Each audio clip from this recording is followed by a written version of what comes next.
All sports, all plays. All sports, all plays.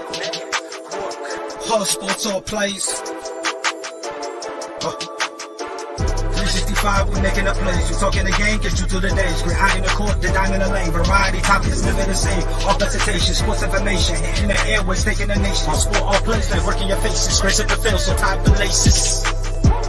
All sports, all plays.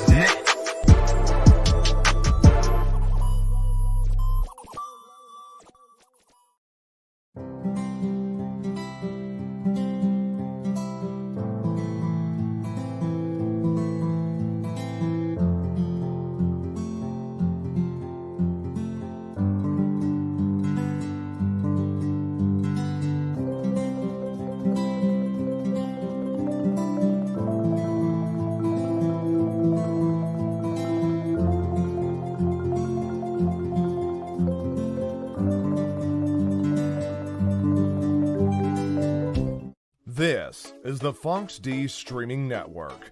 Register to come on our channel at fonxdnetwork.com.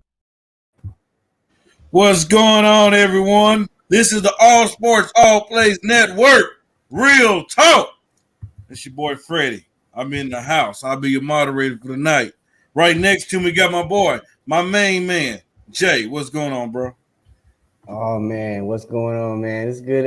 Good way to get back. See Kenny, man. It's been a long time since I've been on the show with him, so glad to get that atmosphere rolling. And it's the first week of basketball, so a little bit of Knicks, a little bit of Suns, maybe some Sixers. I don't know what's gonna happen, but we talk about it. Yes, sir. Yes, sir. Right below me, we got the main man, Kenny. What's going on, bro? What's up, man? Good to be back. Got two of my guys, and we got a new Jack here that we gotta break in. But it's good to be in. My teams won ugly. Both my teams won ugly. Last night, my Knicks won ugly, and then my Cowboys won ugly on Sunday. But you always take a ugly win over a pretty loss all day long. What's all that? Why you taking all that air to your chest, sir? What we have here? We'll cross that bridge when we get there, Unc. I promise you, we'll cross that bridge when we get there. What's the word, Bert? Before we introduce the new gentleman to the set, Mike, stand up. What's going on, Mike? Chilling, man. Chilling. Had midterms today. Kick that shit ass. There you go. That's what I'm talking about. Yes, sir. But then, hey, we got a new guy on the network making his debut tonight on Real Talk. Like Kenny said, hey, we're going to put him in his place. Pride, what's going on, man? I'm chilling. I'm living my best life, yo. Look, I told y'all before we started, I'm here to end fresher before the games begin. That's my goal right now, bro. I'm gonna say some stuff and go, Unc. I'm gonna have fun with you, Unc. I'm gonna have some fun with you, Unc. All right. Hey, tell the folks where they can find you and all that great stuff outside of the network. Yeah, so on Facebook and YouTube at Prideful Takes, Monday, Wednesday, and Fridays, 6 p.m. Eastern Standard Time. I go live. I talk about it all. It doesn't really matter, baseball, basketball, whatever. I even do MMA and boxing and all that stuff. So, you'll see me there, and I'll be acting a fool. And I'm also on Spotify because I know this face is ugly as a mother, so I get it. So if you don't want to look at me, Spotify is the place at the Prideful Takes podcast. All right, there you go. Let's get into it, Jim. Let's get it started. Let's get it heated a little bit. Let's do some hot takes. I'm gonna let Jay go first. Give us a hot take. Since his team is 5-0, they are winning. They are. He runs the show tonight. So Jay, go ahead and give us a hot take. Did you say we are what? I mean, my bad, 6-0. My bad. Just make sure you get it right, man. I just want you to put some spec on it. Put some spec on it. You know what it is? And, unfortunately for the rest of the NFL, we got the Texans this week.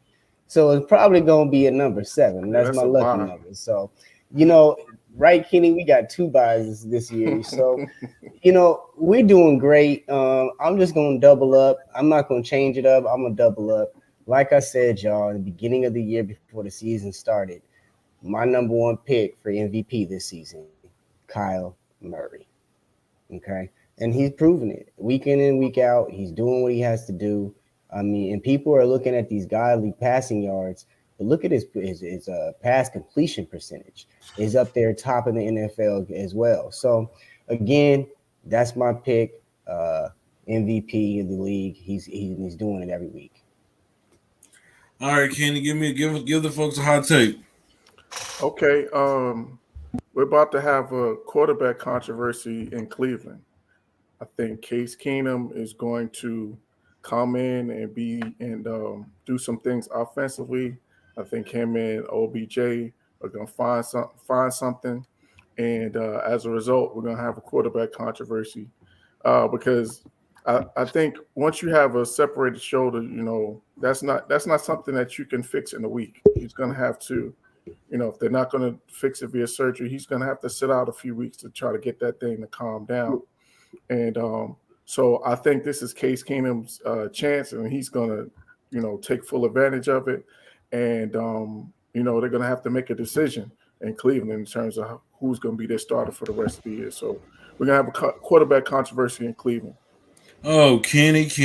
How I wish you was on First Take on Monday, because we talked about that topic on Monday. And I said Baker wasn't that dude. He's not that dude. But two of them was supporting him. But anyway, let's keep it moving. Mike, stand up. Give us a hot take, my bro. Man, we talking about football? We talking about football. Anything? Football? Man, I ain't got nothing to say about the Bears, man. I don't got nothing to say about the Bears, that's for sure. I will say this, though. I still think, despite Kyler Murray being off to a hot start, I say second half of the year, Josh Allen pulls it through and he wins MVP. All right, so we got a Kyler Murray. Yeah, I'm sorry. Hey, Josh, stand up. Stand up. Yeah, your other team. I only got one team. Hey, Josh. Then why are you talking? Right, exactly. That's why you want them to only stand got up, one stand team. Up for him. Why are you talking? Hey, Mike. Hey, Mike. We on the same team, bro. Calm down. No, we not. Why are we talking? We'll see. We'll see Joshua and the Stay Up crew next week as we doing our collaboration next week. Hey, Pride, give us a hot take for the NFL. I believe the greatest organization to ever grace God's green earth, led by the greatest head coach to ever touch a clipboard and pen, sleeveless hoodie, Bill Belichick. We're making the playoffs, and we're going to make something happen. I don't care what anybody says. Mac Jones going to prove everybody wrong, and he's going to be the second best rookie behind Justin Fields. I don't care what anybody says. I've said it. I'm owning it. And when we make the playoffs, y'all going to be sad, and I'm going to love it. We're going to lose the playoffs, but at least we'll make it. Now I see why you was taking all that. All that y'all took. I got it now. I got it. No, I'm so glad you said that. You guys played the best game you possibly could. No, and it still took y'all overtime. That was a terrible game. It was not the best. Now it's a terrible game. Now it's a terrible game. It was sloppy. that was a sloppy game.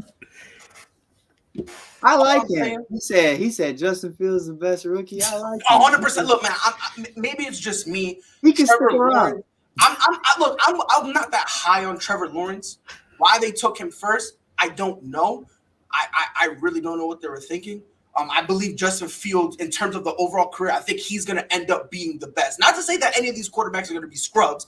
Don't get it wrong. But I think Justin Fields is going to be the best. And I like Mac Jones because he's got a lot of intangibles that you can't really teach.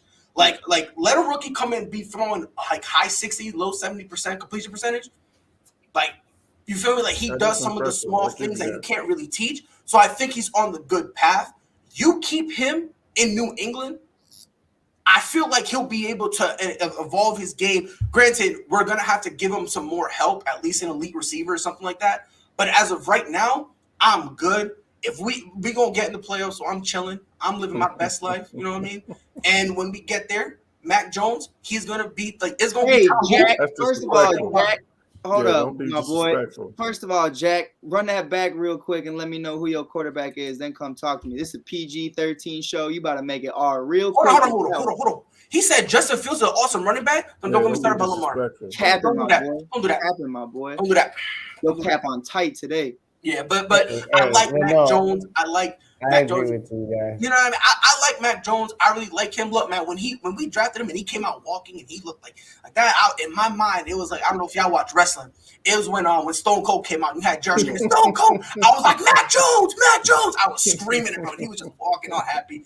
That's going to be my guy. But 100% Patriots, we in the playoffs. Whether we win or not, don't matter. We making it. And I'm going to be happy.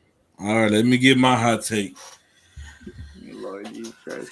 Next year, Saquon Barkley will not be a New York Giant. But first off, let me say this. Dave Gettleman will be fired. Jason Garrett will be fired. The new GM, whoever that will be, is going to trade Saquon. And we're going to bring in Mr. Wilson, Russell Wilson. Sierra was tired of Seattle. What do you do with Daniel? Huh? What do you do with Daniel? He stays? Yeah, he's got to go on that deal too. So you're giving up Saquon and hold on. Question: are you giving up Saquon and Daniel Jones for Russell? And I thought the Khalil Mack trade was bad. Is that what you're doing? Hey, whoever they want, they can get. Because let me finish. So we all know Sierra wants out of Seattle. She wants to go to either California or she wants to be in New York. When you look at all the California teams, they all have quarterbacks. They all have their QB situations locked up. He ain't going to the Jets. So I can see the Giants, if they played their cards right, because, hey, I don't think he's too happy down there in Seattle. And then by him coming to the Giants, that elevates him to be the best quarterback in that division. Even better than old Dak Prescott down there in Texas. Oh, and that's not even close. That's not even close. Not even close. Just the resume alone, of course. No. Forget the resume. Forget the resume. My guy's a better passer. He's a better thrower. He can read defenses better. He doesn't do stupid stuff. And then after that, he doesn't break his own ankle. So, hey. Jack, I ain't rocking with you, my boy. You upset me today. We ain't even going to get into that. On that one. Let him rock. Let him ride. It's true he can't yet, but that's something, that it's not like if you can't read a defense now, you'll never read it. Jones back up there again. I'm sorry. It'll be fine. Daniel should be giving campus tours at Duke. All right, Jack. All right, I'm rocking with Jack again. Hey, okay, Jim. Hey, but no, I go ahead. Before we move into the next segue, as you guys can see, many of us are wearing pink today, support of the Breast Cancer Awareness Month. We've been doing it all week. Next week, the network have an amazing treat for you guys. We're doing a collaboration week. We have other networks of the podcast joining us each show that we do. And then to all our viewers out there, hey, man, we just reached a huge milestone here at the network. We reached 3,000 followers on Facebook. Everybody go to our YouTube side, subscribe to it. Whoever comments the most, shares our stuff, subscribe to our YouTube and all that great stuff, have a chance to win the very own free ASAP t-shirt. So let's move on to the next topic. Gentlemen, I live down here in Texas, okay? And so every week I go to my Facebook, I see people at work, and they come up to me and say, Freddie, we this our year. We gonna take it there this year. We gonna win the Super Bowl this year. We have nothing to lose this year. You see our offense, we balling. Dak look good. Zeke look good. We even got a defense. Even we got the best Diggs brother out there. He's getting touchdowns, interceptions. Freddie effects is starting early. No, this is what they tell me. Do you guys believe? I'm gonna let Kenny go first since he's the Cowboy fan on the set. Do you guys believe that the Dallas Cowboys are Super Bowl contenders? Kenny, take it away. No, I wouldn't say we're Super Bowl contenders just yet.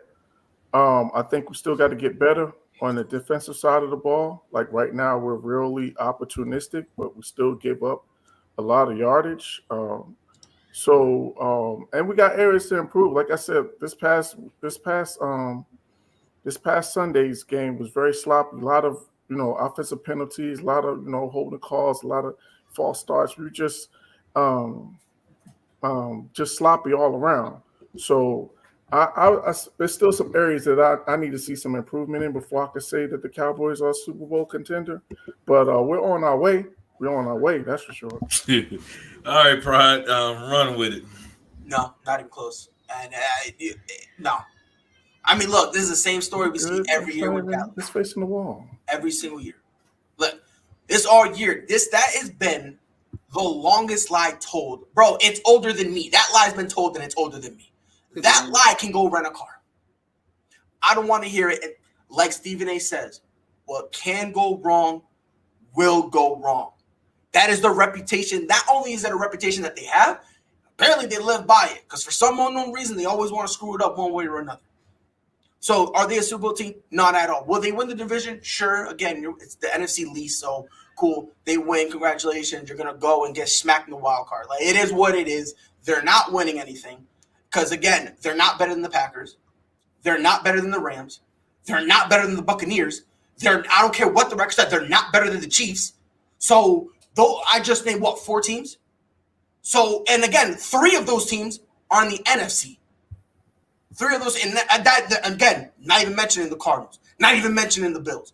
So, if I can name 6, 7 teams better than you, ain't no way you a Super Bowl contender. Ain't no way. You could be a Super Bowl pretender. You said ain't no way you a contender. better than the Packers? The Cowboys are not better than the Packers? Not even close. No. Not even close. Not even close. Based on what? Let's play this game. Who got the better defense? Dallas. Packers. No way. Okay, Packers. No way. Fine. So you want to give that dog water defense that you guys have that's better than the Packers? I'm asking a question.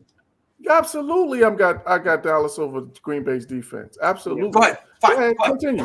I think the thing about Dallas though is just as far as that defense compared to Packers, it's just the turnovers. Dallas just has that knack at getting those turnovers now with Diggs. Right.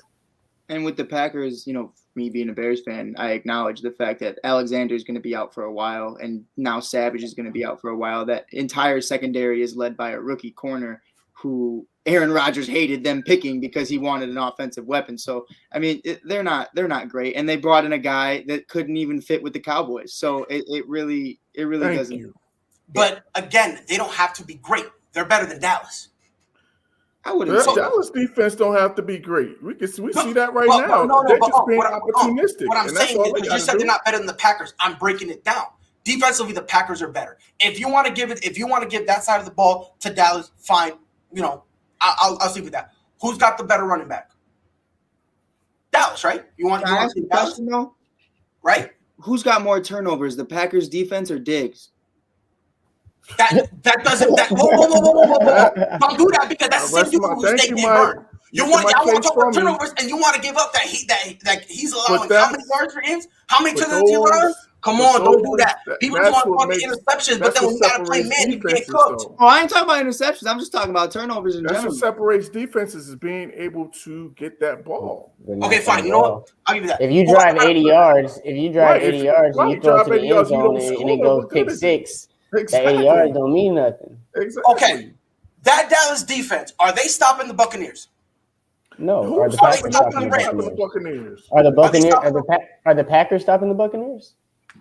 No. But that's my point. Proven that they what is your point? My point is I just named 6, 7 teams better than Dallas. Said the Packers are not better. We just talked about Green Bay. I didn't question any of those other teams that you were talking about. That's what I'm saying. You only question the Packers. Actually, I questioned 2 of them, to be honest with you, because the Chiefs' defense is terrible. So I'm not putting no more with Dallas right now. They got to show me. They got to show me. Hold up. Offensively, I don't care about that record. Offensively, bro, they'll make Dak retire. And Mike McCarthy. The Chiefs? That Chiefs issues this year. Time out, gentlemen. Let's let Jay get it in this. Jay, what do you believe the Packers are Super Bowl contenders? Wait, are we talking about the Packers now or the Cowboys? No, I mean the Cowboys. I'm sorry. See what's happening here? No. The Cowboys are not. He talk about his team. He just, Freudian slips come out. When you start talking about your team, it just comes out of you naturally. Did you hear me say the Giants? I didn't say the Giants. I said the Packers on accident. Right. That's why second time you've been talking about the Packers today. No, but no, the Giants. I mean, the Cowboys are not a Super Bowl. Oh, you got a new team now? Okay. The NFC East is not a Super Bowl contender, and that's what the problem is right now. The Dallas Cowboys are going to make it to the playoffs. Once they get to the playoffs, of course, anything can happen. I mean, they do have one of the most prolific offenses in the league, regardless of how you break it down. I mean, they have. If you look at the receiving core.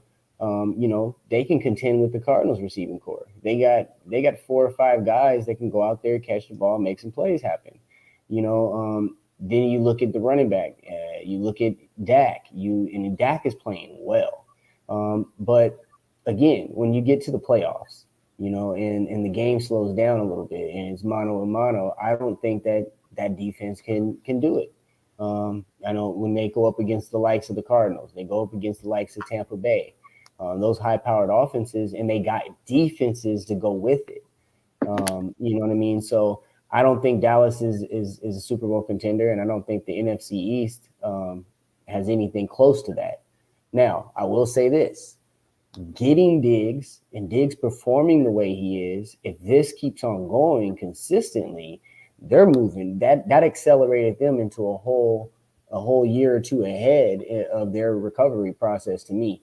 Because that defense was, yes, that's a game changer, bro. That's not a game changer. Listen, one dude is not a game changer, bro. No. Let me tell you something. Shutdown cornerback. Having a shutdown cornerback is the linchpin of any great defense. Yeah, but guess what? He has no interceptions, but guess what? He gives up the most yards as well. He gives up the most penalties as well. Fixable, though. That might be fixable. This isn't a guy who's established. You can still fix that. You know how it's fixed? He keep intercepting the ball. They're going to stop throwing to him. Period. Period. That's how you fix that. I mean, so, and he does have a point that even though it's just one guy, if you just have that one guy performing at an elite level, yeah, sure, it won't fix all the holes. But if you have a number one corner who can face up with the number one receiver, it won't solve all the problems. But it'll solve enough problems where you don't need everyone else to be amazing. You just need them to be average. So I do get your point about. Let me ask you this. Yes, he has most yards given up against him. Okay, he takes a lot of chances. But when does it start when you start looking at your coach and going, why are you throwing it to him? He just did a pick 6 every single week. The guy has 7 interceptions and we in week 6. Well, okay. I will say this. There is something to discuss, and I'm about to discuss it. Yeah. I'm not going to give up too much stock on this dude by the name Diggs. Okay, I'm not. Yes, he looks good, but who's throwing the football? What the man got to do? What does he have to do in his direction, Freddie? Hold on. Is Patrick Mahomes throwing the football? Is Aaron Rodgers throwing the football? I mean, stop. I do get his point. I do kind of get his point. No, I don't. And look, I'm not challenging him. But a pick is a pick. A pick is a pick, regardless who throws it. And the thing is like that do matter. The only issue he has is he gambles on balls that frankly shouldn't be gambled on, which is why he gives up a lot of the yards. But that's because he's a second-year player. But that's like where I'm going to. With time, that could be kind of phased out when a coach can get up to him and say, "Look, I understand you're stupid athletic, right?" So eventually, that can go away because again, he's a young guy. It's not like he's gonna step on and all of a sudden be like the best corner in the league, But here's the other thing. Here's the other thing. When you get a corner like that, when you get a corner that's pasting on someone like that, it gets to the point where the quarterbacks are like, I have to force the pass over there. I have to pick a play and go there and know I'm going there. Otherwise, they're not going to get the passes. Why are you laughing up there, yo? Like you. Aaron Rodgers ain't throwing to him, but let's talk about who did. Tom Brady, Justin Herbert, Jalen Hurts, Sam Darnold on a hot start. We talking about, Danny Dimes. He was supposed to be the miracle. Now we're talking about Thank Mac you. Jones. But the cats who are throwing to him. That's four quarterbacks. Quarterbacks, four of them, all of them, except for Jalen Hurts, are first-round picks. And That don't mean Daniel the Jones is talent's right. there. You can be the highest draft Wait, pick, All but if starting the talent quarterbacks there, and first-round I mean, picks, they don't have no stop. talent. Brady, look, every single one of those quarterbacks that I just named, are they their franchise quarterback? Thank you. Yep. I don't We're not know. no I don't know about two of them. Who? I don't know about Daniel Jones. I don't know about Sam Darnold. I don't know those are the answers. I don't know. Look, but the thing is, though, at the end of the day, regardless, that's the equivalent. And again, I'm not a Dallas fan at all. So for you to make me defend Dallas like that, I'm sorry. You can defend them. I don't care. That's you.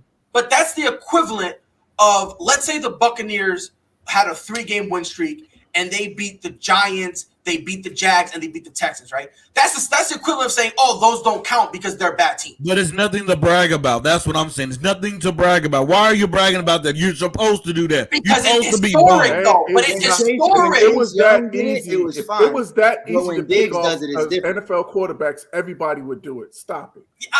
Right. Like, that's the only thing that's the only argument I have with that. Like, you're saying that some of these, like, Hurts, okay, he's not that great. Yeah, I get it. Darnold, sure, there's question marks. But Tom Brady, the greatest quarterback to ever grace God's green earth, whether or not you want to agree doesn't matter. But he picked him off. He picked off Aaron Rodgers. And again, Aaron Rodgers not only coming off an MVP, but still a top 3 quarterback. I don't care what anybody says. Who did? Diggs. Diggs didn't play Aaron Rodgers. What are you Oh, talking no, about? sorry, not Rodgers. He didn't get him yet. He got Herbert. Not Herbert. I'm sorry, Herbert. But a kid who's in the MVP race. And look, as much as you want to say Herbert got a cannon and that kid can throw. So to get picked off by him, I understand your point about, some of the quarterbacks aren't great. And I understand that. But then you can't ignore the quarterbacks that are great that he did pick off. And then go, It's just a hater in him. Okay, you know what? We don't even take that much time on Freddie like that. We already know he's over here trolling it. But you know what? Let's let Mike talk. Hold on. Hey, Pride, you know what? We're gonna remember this conversation. In a few weeks, I'm gonna bring it back up and we're gonna see, we're gonna check the ratings again on this. Let's Mike go, man. But hold on. Just because he doesn't have any more picks the rest of the year will not mean that he's trash. Hold on now. You're going to need to bring up context. Okay, here you go, changing the narrative. No, it's not changing the narrative. Is you and Jay related? Jay, are you related to this man?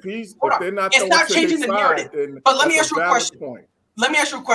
Let's say he plays a Mike Evans, a Keenan Allen, and an Odell, a D-Hop, a Devontae Adams, and he holds them to 3 catches for 20 yards. Is that not good? Yes, that is good. Right. Yes, that is good. That's what I'm saying.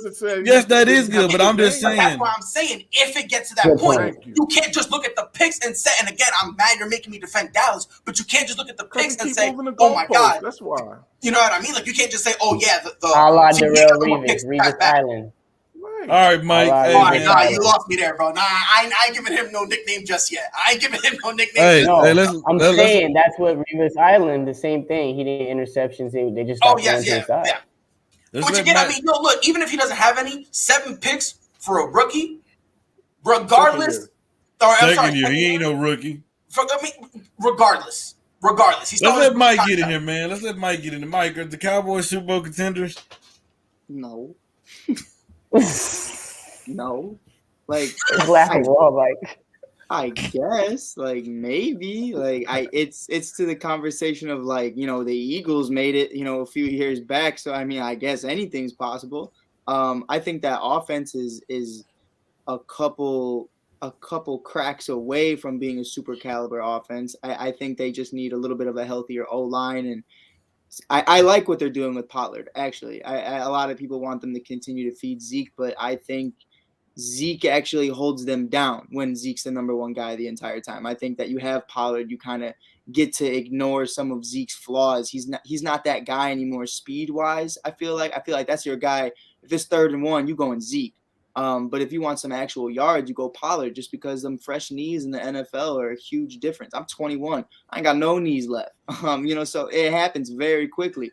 especially playing safety for me. Like it's a change of pace, though. It's the perfect change of pace. Right. And not only that, it's like thunder and lightning. It's perfect. But that defense and Freddie, to your point, I disagree with you. I completely agree with Jay that having Diggs means everything. And Diggs being consistent for the future means everything, because it all starts with that. Now, you look at that Dallas secondary at the beginning of the year, and you're like, well, we have the Diggs brother, who was cool to watch on HBO Max, and then that was it.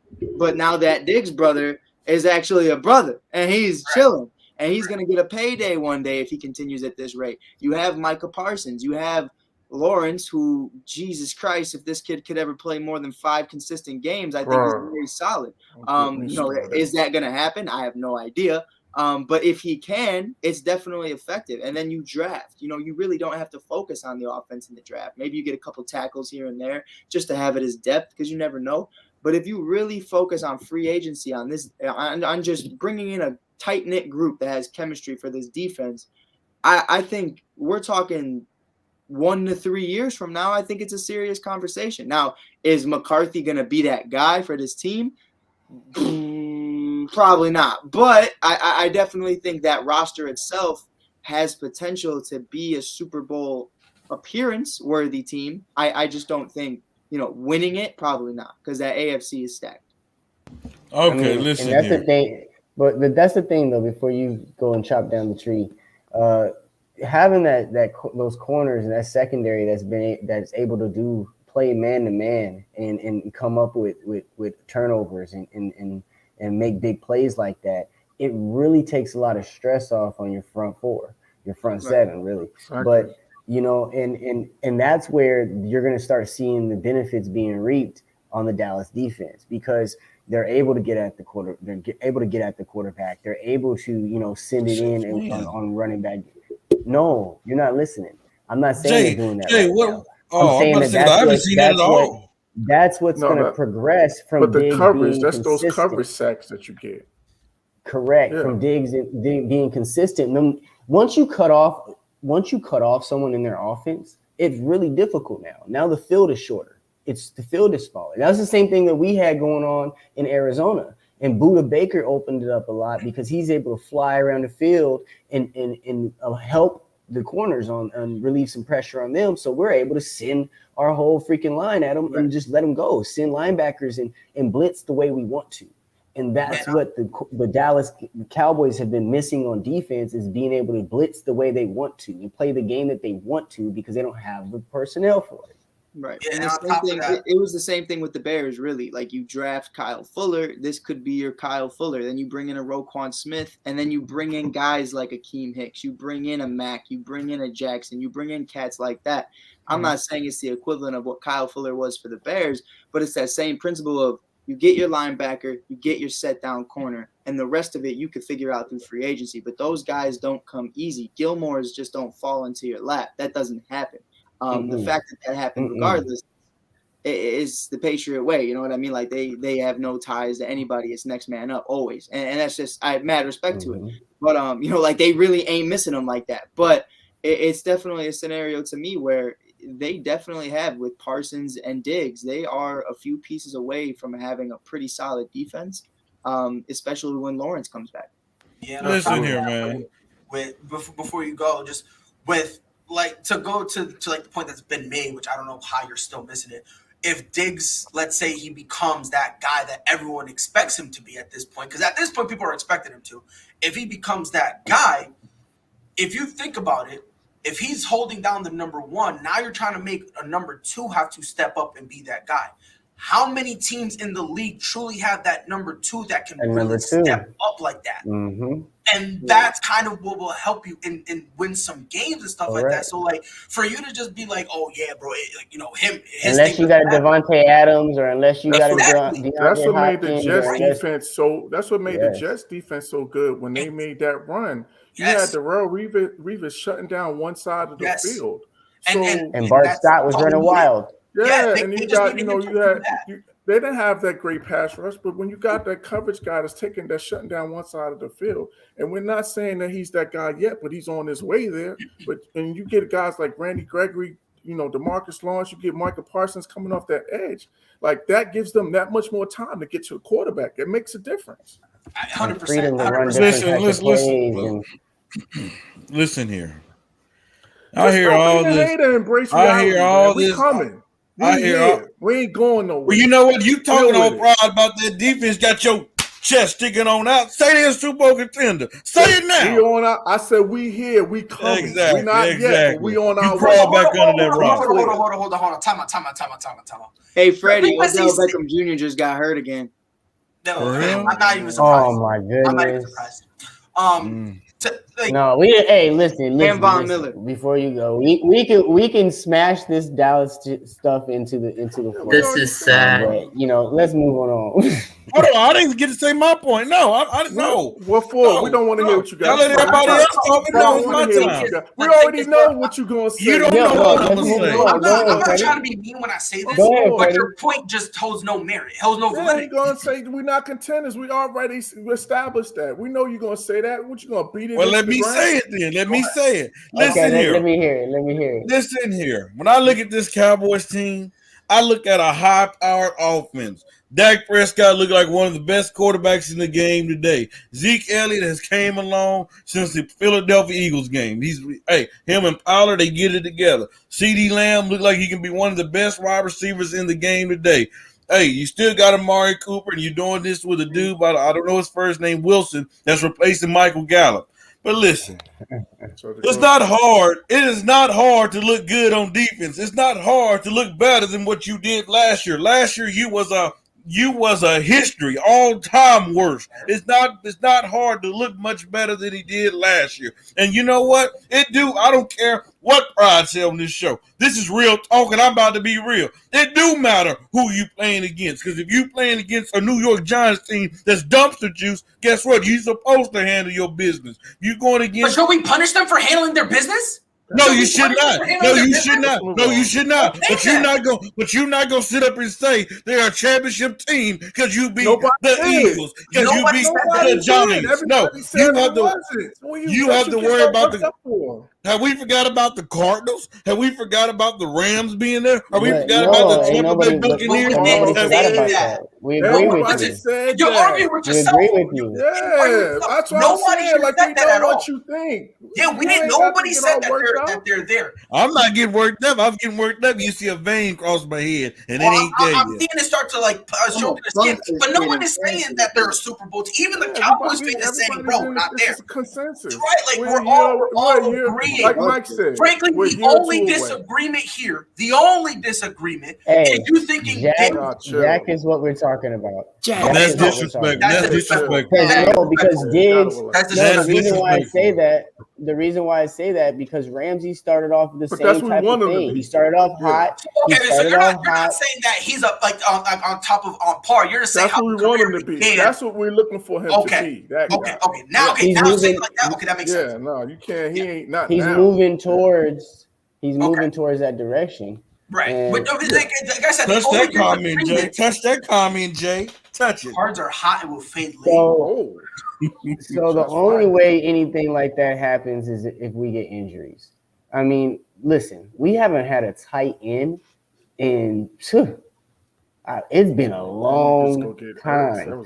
We had Seals Jones, and he was like the last one that was popping for us, really.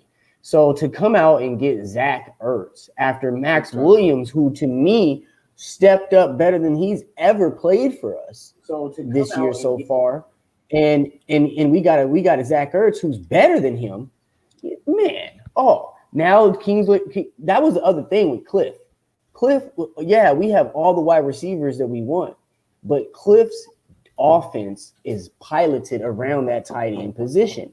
And not having a tight end that can chip or block and then go out there and make a catch is really hurting us. So I really think this is going to propel us.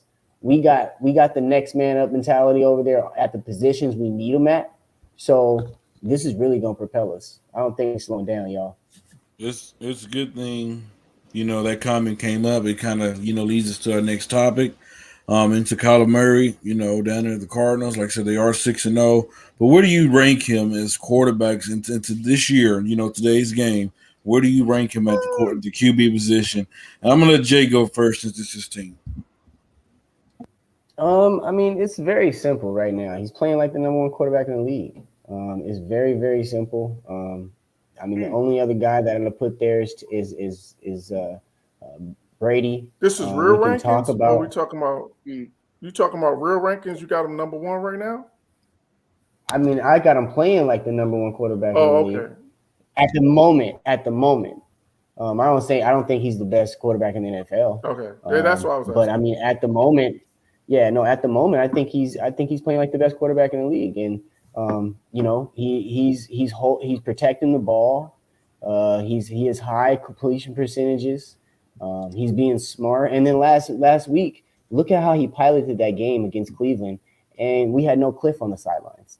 And to me, that speaks volumes in an offense that has so many different plays and so many different reactive type of routes and stuff, depending on what's going on with that defense. All right, so, Mike, where do you rank him? Playing like number one in the league. Mike, where do you rank Calamari? 1 or 2. And to Jay's point, this isn't saying he is the best quarterback in the league, but he's definitely playing like it by far. I think him and Freddie can say what he wants. Him and Lamar Jackson right now are really dueling it out for who's the most talented overall. I think you look at it and what they both bring to the table. I think Kyler has surprised a lot of people with, he can't see over the line. Oh, well, he can't do this. Yeah, he don't need the line. He's 10 yards away from the line. He's throwing it deep to D-Hop. Like, it don't matter. He ain't even near the line. You can't touch him. Right. Same with Lamar. Right now, Lamar is showing you, I could throw over 400 yards a game at ease and rush for over 100. Like, I'm just vibing like that. And I don't even have Bateman, and I don't even have Gus Edwards, and I don't even have anybody. I have a group of unforgottens, or the forgotten ones are my running back core right now. In Freeman and Bell and all of them. So I really got it. If we're looking at talent-wise and what they're bringing to the table so far, I definitely do have Lamar and Kyler fighting for it. I definitely agree, Mike. I definitely agree with you, Mike. I have Lamar number one just because he don't have a D-Hop. He don't have the weapons on the offensive end like Kyler. And then what he had to do to come back win, overtime games and against the Colts and, the Raiders game. I mean, so he just had to come over a little bit more adversity than Kyler. But hey, there's no disrespect to Kyler. Kyler is great. Hey, when you talk about Kyler Murray, you look at him like a little Russell Wilson, smaller quarterback. He can throw with his arms and run with his legs and make things happen. And like I said before, DeAndre Hopkins haven't got started yet. He really haven't even got started on the offensive side yet. So that's why I rank him. So I have him number 2. That's Kyler right there, savage, y'all. Savage. He really is, man. He really is killing it. Shout out to the He's on Fire podcast. If you guys didn't see him Wednesday night, our dude Jay Ness made an appearance over there. So shout out to them. All right, Kenny, where do you rank Kyler Murray? I got him top 5 for sure. I still got to give it to Tom Brady, man. Just the level that he's playing at in terms of just with that team. They basically had one hiccup the whole season, and no disrespect to Kyler Murray. I'm just going, with all time in terms of resume as well. Tom has the numbers so far too. He's playing incredibly well. Aaron Rodgers is still playing at an incredibly high level.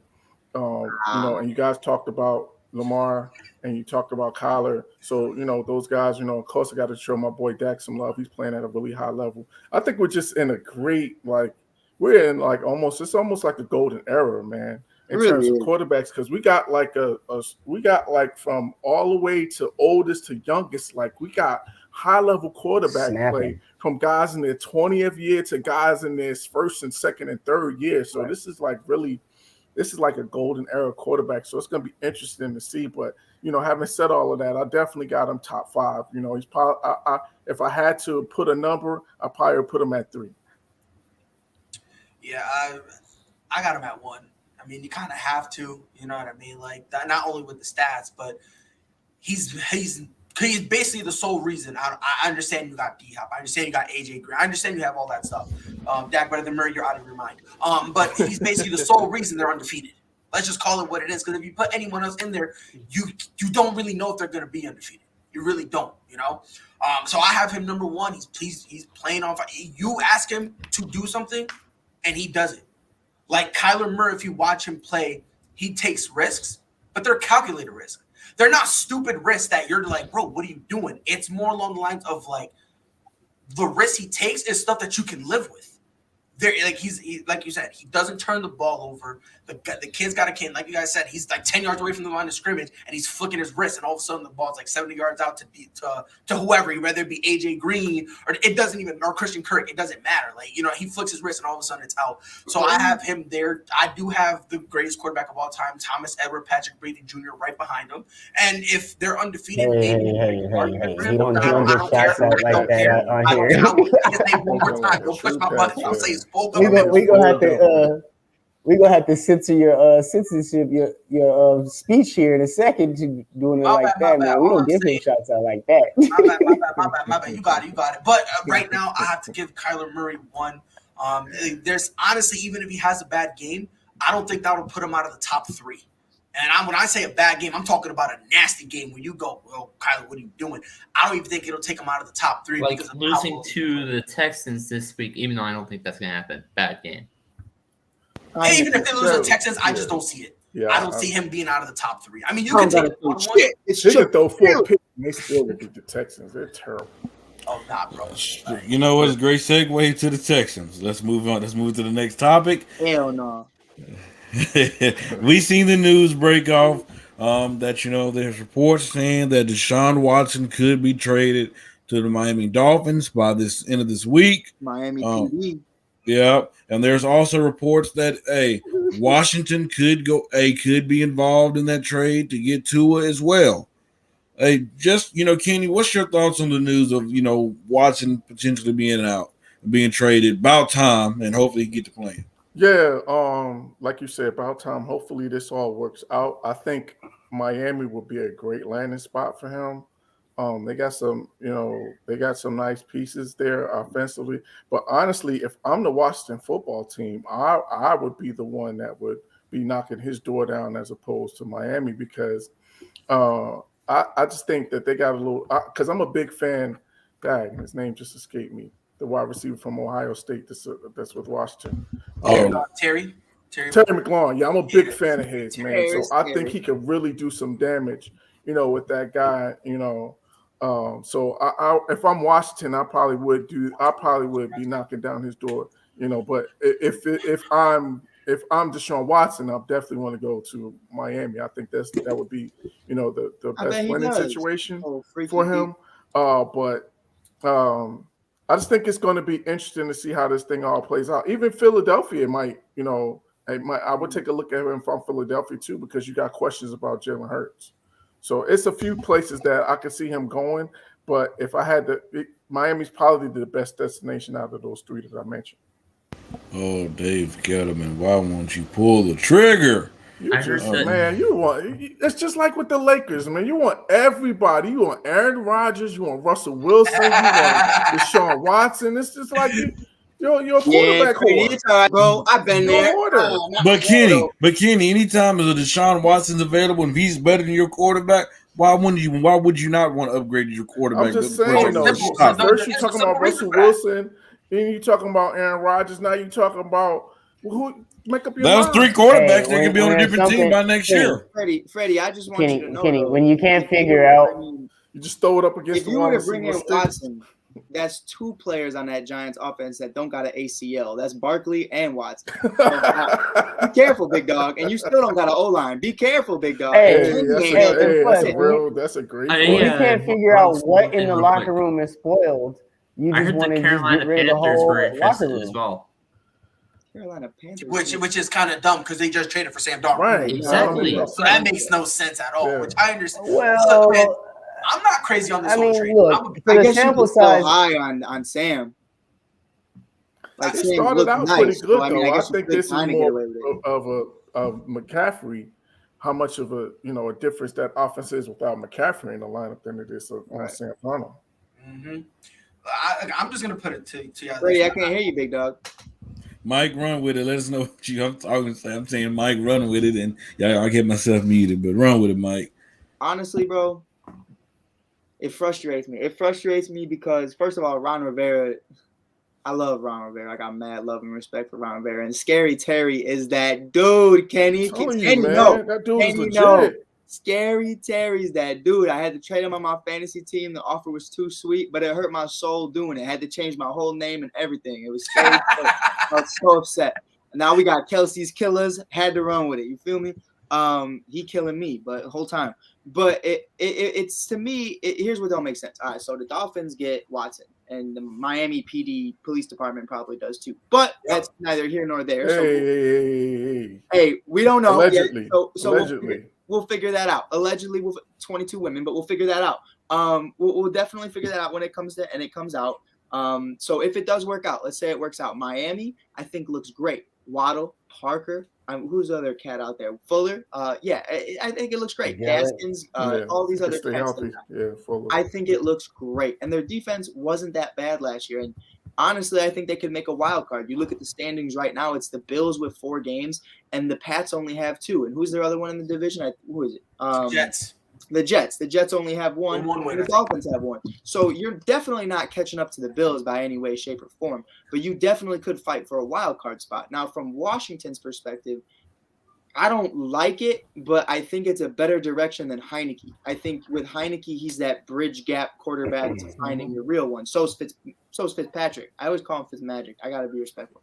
But it's definitely not your long-term solution. Maybe Tua can be that guy. But I would just like to see Ron Rivera with someone that's actually healthy. You know, a lot of Cam's time, he was just injured.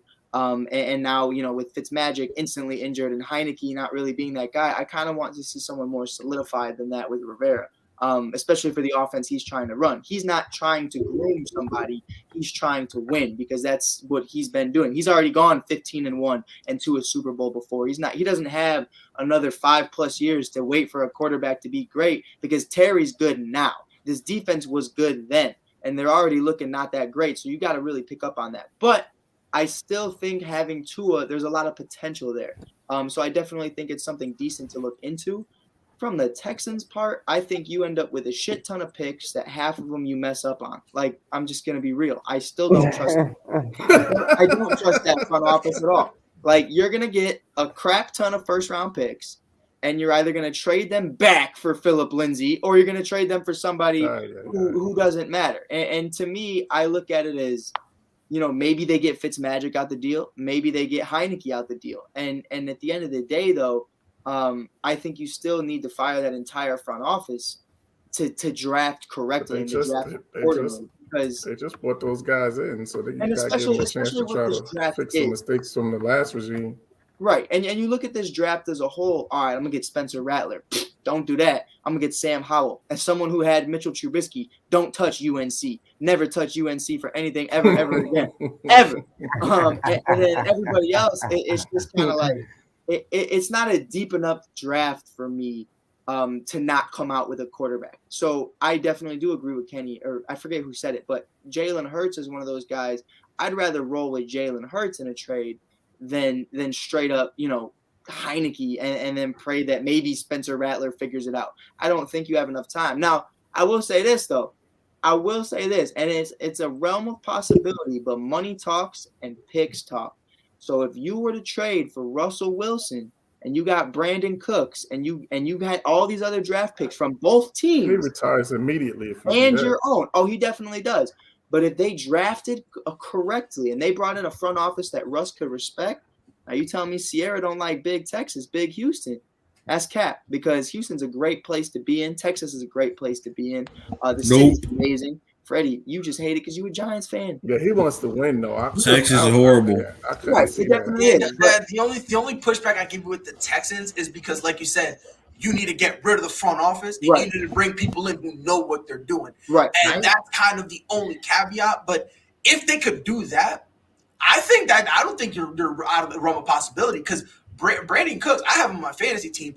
My man been cooking for absolutely no reason whatsoever. He a dog. So I don't think that's that bad, as long as he had a front office who can actually get the pace. Because the thing is, look, man, It don't matter, bro. If I give you money and you set it on fire, it's useless to the both of us. So that's kind of what the Texans are probably going to do with the picks. Like, you can give them whatever you want, but if they don't know, that's why you bring in the right front office. Let's say you have, because of not only your own, because they don't have to give up any picks. You're getting Washington's first. You're getting the Dolphins first, most likely. You're getting their seconds, most likely. So you look at it from that perspective, and you say we bring in the right front office. We bring in Russ. You already have Cooks. You have a shit ton of money in free agency, like a stupid amount of money now. So you get in a bunch of free agents that you can attract with Russ and Cooks and others, and you draft accordingly. Now, let's say you have 7 picks in the first 2 rounds, and 5 of those guys are decent. Like, you have a decent team right there in a weak division. So I'm looking at it from that perspective. Does Russ do it? Probably not. Could you also get away with a Derek Carr or someone along those lines? Without a doubt. But it's definitely not the right move if you're looking to draft a quarterback. Okay, Jay. I just want to say one thing. I actually agree with Freddie. Texas is horrible. I used to live there myself. Texas is completely horrible. I wouldn't recommend it. Nate? You been to the club, Nate? Hey man, no state income tax and great weather. 100%. I don't know about the great weather part, Kenny. I don't know about that part. Great weather. It's better than Seattle weather. Right. Yeah. It's very humid down here, my dudes. No, Washington has Not great about weather. this time of year. Washington has great weather. Except for the rain. I like the rain. That's all Rain the time. and snow and the cold. But no, I ain't worse than here, dog. Watson ain't going anywhere to it where they have an established quarterback. No front office in their rightful mind is going to take a flyer on that. Oh, Jay. All right, let's move to the next topic, my dude Jay. Hey, that's a good thing. He's ready to come on Real Talk as well, man. Hey, maybe it'll give me some competition. I don't know. We'll see. Because Kennedy put me to sleep. That's the only person you could beat. Yeah, you got jokes. All right. So we seen the news a few weeks ago that Cam Newton finally got vaccinated. Do you guys see him making an NFL return? And if so, where? I'm gonna run with it. I see 2 teams. I can see the Washington football team, him and Ron Rivera linking back up together. And depending on how long they wait to sign him, I can see him going to Seattle Seahawks as well, to try to help them keep afloat while Russell Wilson is down. But if they wait too much longer, Seattle might be out the loop of the playoffs. If they wait 2 more weeks, they lose. They lose 3 games in a row. You might as well say their playoff chances are over because that division is deep. But if Seattle don't sign, I can definitely see Washington. Jay, you want to try it again? Yeah, no, but I was just saying that they wouldn't trade him to no established team. There's no front office in their right mind that's going to make that trade for leaving, getting rid of Russ. Even with Russ having the issues with Seattle, that's a bad way to go for them. So I don't foresee Watson going to any teams like that. Now, I will say that I am, looking at a team like we talked about, Washington, a team like, in Miami, they can't go wrong with it. I don't like Tua in that offense. I don't like the way they're using him. Really, I don't think it's going to work out. Yeah, so I don't think they really have anything to lose in that trade necessarily. So I can see that now. Well, he's an upgrade over Tua, so like that's completely. And I don't think Tua, but I don't think Tua's ever going to reach those heights of Watson. So ever. So right. It's a no-brainer for Miami. Now, to segue into our next topic, because that's where, I don't understand, and I'm kind of disappointed in both Washington and Houston, and I'll even add on Seattle, even though it's only been 1 week, that Cam is not on one of those teams. I think that Cam could be an upgrade for all 3 of those teams at the current moment, Seattle. Because of the injury.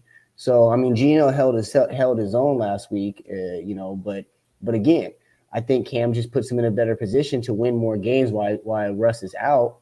So they have a chance when he comes back to be in contention to be in the playoffs and be something that, is dangerous. So, I pity the front office in Washington for not making the move and bringing Cam in, and the same thing in Houston. I mean, I don't know. Do you guys know the name of the starting quarterback in Houston?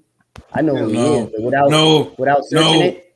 But I wouldn't. If I was Cam, I wouldn't go to Houston. Why would I go to Houston? I mean, that's a dumpster juice franchise. You're at home right now. That's what I'm saying. He don't have the leverage right now. He got to get it. He need a job. You don't got no. Yeah, that's really it. Like if he goes to Washington, or not Washington, if he goes to Texas, it's only because he knows for a fact I'm going to play. Mm-hmm. That's really the only reason. Right. And in my mind, I look at it as a Kaepernick situation where, to be quite honest, if Cam isn't picked up by the end of this upcoming free agency, he's not getting a job in the NFL. Nope. He's got to jump on something quick. 100%. Yeah, I could definitely. No, I agree with you, Mike. I said it last year. I said, whether he wants to retire or not, the league might retire him.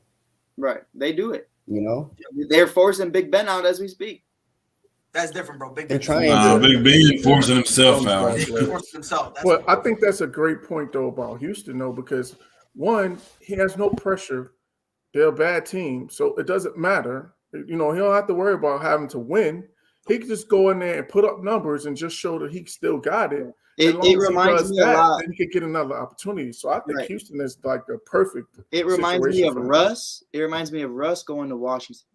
Like you're gonna do what you got to do, and then hope that you can land. Exactly. Yeah. Yep. Yeah, well, yeah. I mean, it's gonna be. That's honestly the only place he could really go. Because if you go to Washington, he needs to ball out because they have, you know what I mean? When you get him, they're going to be like, oh, well, we have a chance of, going to the playoffs. Mm-hmm. Same thing with the Giants. They're going to have the expectation. Yep. So the only place that truly makes sense for him to go is Houston, because then he can go there. He can do whatever he wants. He can chill out. It's a name, regardless of how his play has been declining. It's still a name that'll put butt in seats. And regardless, like, that's probably like the thing they're going to look at and say, hey, look, yeah, we're a dumpster fire, but Look at that fire retardant corner over there. That's Cam Newton, and that's how they're really going to push him. So that honestly is the only place that he should really go. Because again, he wants to be a starter. He's really not in the business of being a backup. He feels like he still can. They I think I can't remember what show he was on, but they basically asked him, "Hey, do you think you start?" He said, "There's not 32 guys out there better than me." Oh yeah. So when you say something like that, you're not gonna show up to a team and be like, "All right, coach, let me chill next to you with the earpiece." He's gonna want to start. So the best place for him is really gonna be Houston, right? And if he goes anywhere else, he's just kind of setting himself up to fail because I think a very interesting and very dark horse team, and I follow them a lot just because of it's in the NFC North. It's not Detroit. Hell no, it's not Chicago. We got more quarterbacks and we got rings. Like it ain't happening. It's not Green Bay. I think at the end of the day, Kirk Cousins is going to be a free agent at the end of the year. They have that option to pick him up. They have that option not to. You have Keelan Mond, who you're still trying to figure out what you have in that. I'm not too big on him, but I definitely see why they like him, especially when you have Thielen, Cook, and Jefferson. Right, and they win now more, so they might think he's a better short-term solution. Right, now you bring in Cam for a couple years. Now Mond kind of has this. I don't know if you guys watched him in college. He was kind of a lower round guy. De'Aaron King kind of reminds me of Mond too. They're one of those guys that remind me of Cam from the perspective of they move with their legs, but they're a little bit shifty and they can move out the pocket and kind of sling it a few yards down. And not something slight, not like 10-yard passes. They'll give you a good 20, 30, 40. But I look at it from that perspective as someone Cam can mentor. I look at Keelan Mond and Kirk Cousins and see two completely different human beings. You're looking in the mirror and seeing somebody you don't even recognize. Like that's not something that translates. It's like, to me, it's Nick Foles mentoring Justin Fields and makes no sense to me just because they are not the same ones. Here, let me teach you how to be the greatest backup of all time. That's not why you're here. We don't need that. That's why Andy's here, is because at least Andy was a solidified franchise quarterback. But I think, if you had an offense of Cam Newton, Justin Jefferson, and, Adam Thielen, Dalvin Cook, I don't trust Zimmerman enough to make that offense elite. But I definitely think they start winning you games. And because of this division and because of Justin Fields being a rookie and Matt Nagy being incompetent, I think there is that conversation of if you were to do this right now, which I don't think they would. I think they ride out with Kirk the rest of the year. You could be a wild card team. But going in the next year, you bring Cam on a cheap deal and you draft accordingly again, which they have been doing. I definitely do think that, they have a potential to run something with Cam. All right. We're gonna take a quick commercial break. We're halfway through the show. After this commercial break, we're gonna segue. We're gonna slide our way to the NBA. We're gonna start off with some hot takes, but right after this commercial break, though.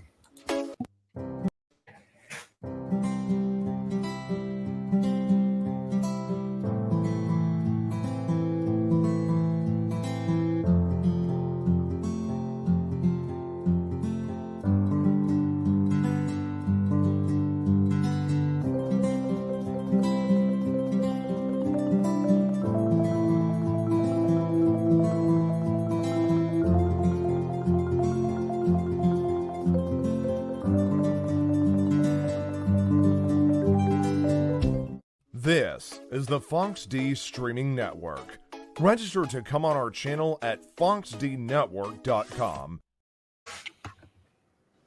Make sure you check us out over there at the Fox D Network on Roku TV at the Fox D Network. Let's start off with some hot takes, gentlemen. We're going to let Pride go last on this one. We're going to let Mike go first on this. Mike, give us a hot take. Dark horse MVP. Don't care what you got to say, Freddie. I'm basing it off the stats. First, had an amazing all-star season last year. Finally get some help. Last night averaged 34, 7, and 5. I think if you make the playoffs, Zach LaVine is an MVP dark horse candidate. Just a candidate. Not that he's going to win the MVP. I like that. But he's a candidate. I like. He should be if that's the if they're a top 4 seed, then he should be an MVP candidate. Yeah, I like it. I just got to be careful when I speak because there's a lot of haters out there in the media that be talking about my boys. No, I like it. Hey, I like it 100%. I agree with you. Jay. What is he? Hold on, Freddie. What is he? He's a Skywalker. He's Yes, Lord. Jay, give us a hot take. On that mark.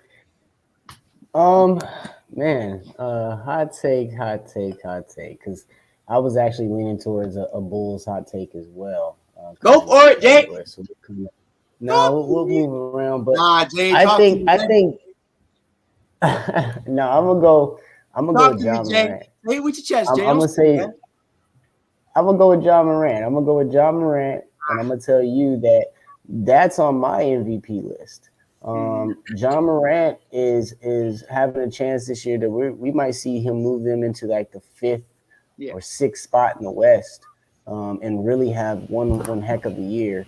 Also, I'll give you a double on this. Put Jaren Jackson on the list for comeback player of the year. So watch out for that as well.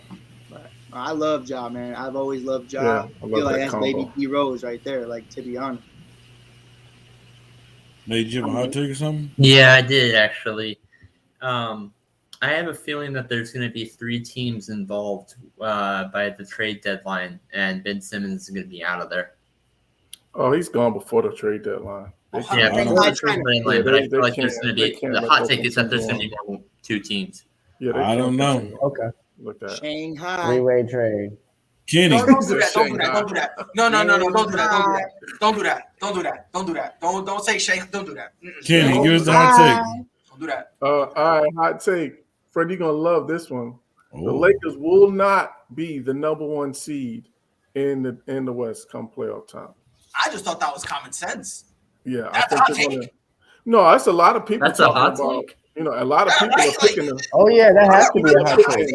Yeah, a lot of people are picking the Lakers to come out of the West. I'm just saying they're not going to be the number 1 seed. I think they're going to struggle a little bit, trying to figure out chemistry and rotations, trying to figure out, how to get guys going, and West's got to figure out how he's going to be effective in that, with that team. So I think they're going to struggle a little bit, and so as a result, they won't be able to get those. They won't even get the top 2 seeds. I think they're going to be a 4 or a 5 seed. Okay, as long as they're in. A 4 or 5 seed. Yeah, I got them a 4 or 5 seed.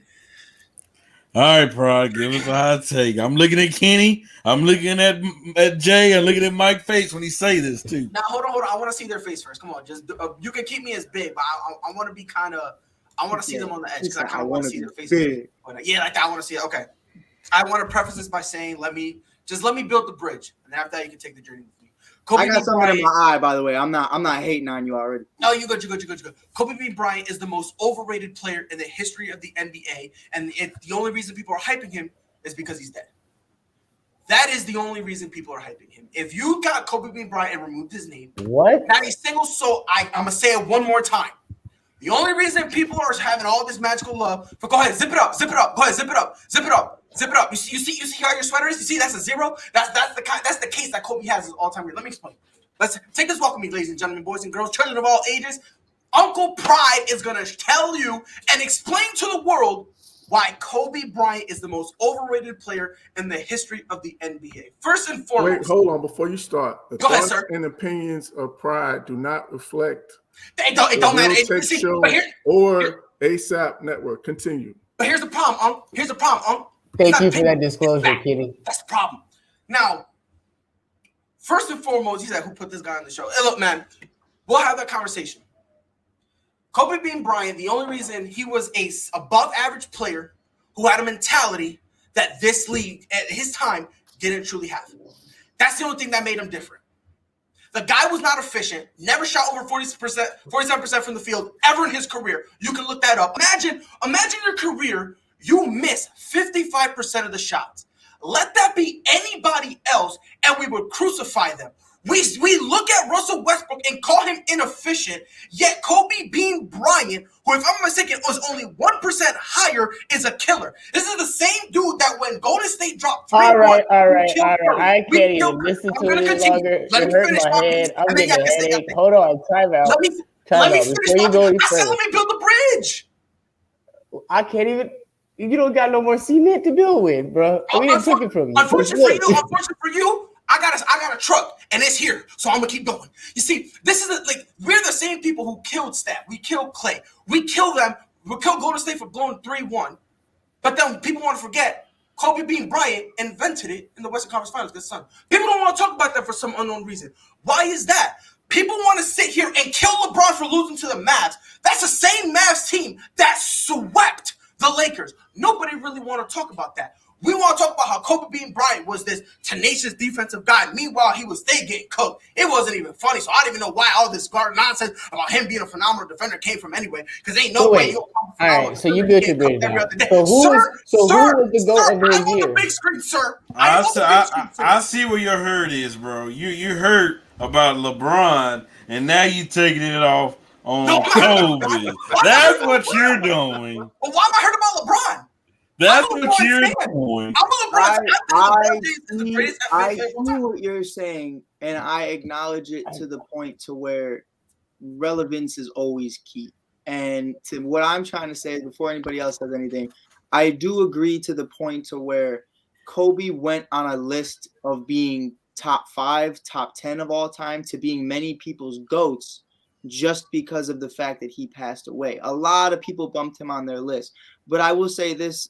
Overall, his death does not mean he's overrated. His death did not change anything he did. I feel like, if anything, it opened up to people's minds, and you heard the stories of Kobe Bryant that actually made him more solidified. Once you started hearing these stories from other players that, we will one day hear about Bron. We've already heard a couple. They're really awesome. But, we will hear more. And you had your, the last dance with Jordan, and they will have one with Kobe, and they will have one with Bron.